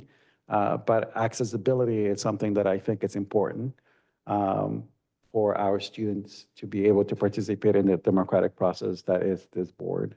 So this goes back to us in terms of a motion or a more discussions or questions. I move approval of the second read of Board Bylaw 9150. Second. I'll second. Second it? Yeah, I think Omar seconded. Oh, I didn't hear Omar. Okay, so moved by Trustee Manieri, seconded by Omar, President Medina. Okay. Roll call vote, please. Student Board Member Zuniga. Aye. Trustee Manieri. Aye. President Medina. Aye. Trustee Sheffield. Aye. Trustee McNally. Aye. Trustee De La Torre. Aye. Vice President Flores. Aye. Motion carries. Thank you. We're moving on to item, H. G. Consent. Oh my God, where am I?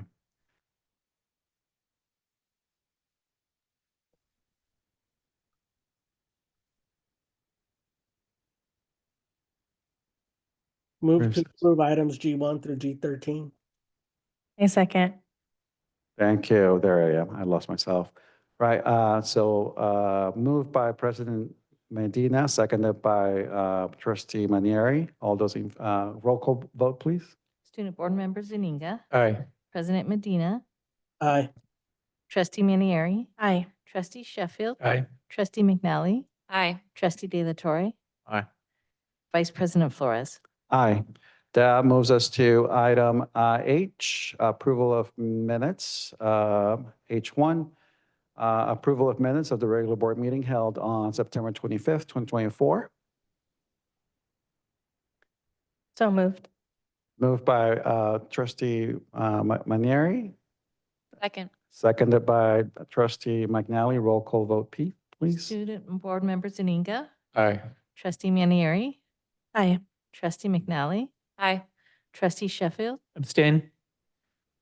Trustee De La Torre. Aye. President Medina. Aye. Vice President Flores. Abstain. Thank you. That moves us to item I, board member requests for information or requests for information. Do we have any requests? Seeing none, moving on to our informational items. Take a look at these. They're for your preview. And Superintendent Dr. Morales, do you have any questions or No, comments? just take a look at the superintendent student council names. And as you're visiting schools, if you know any of them, congratulate them, encourage them. We're super excited to get it started towards the end of this month and really listen to our students' voices. And it will be our trustee Suniga's responsibility because he will sit as president. And he'll bring back reports of what is done in those meetings on a monthly basis. So thank you. Thank you. With that, that brings us to our end of the meeting. Meeting adjourned.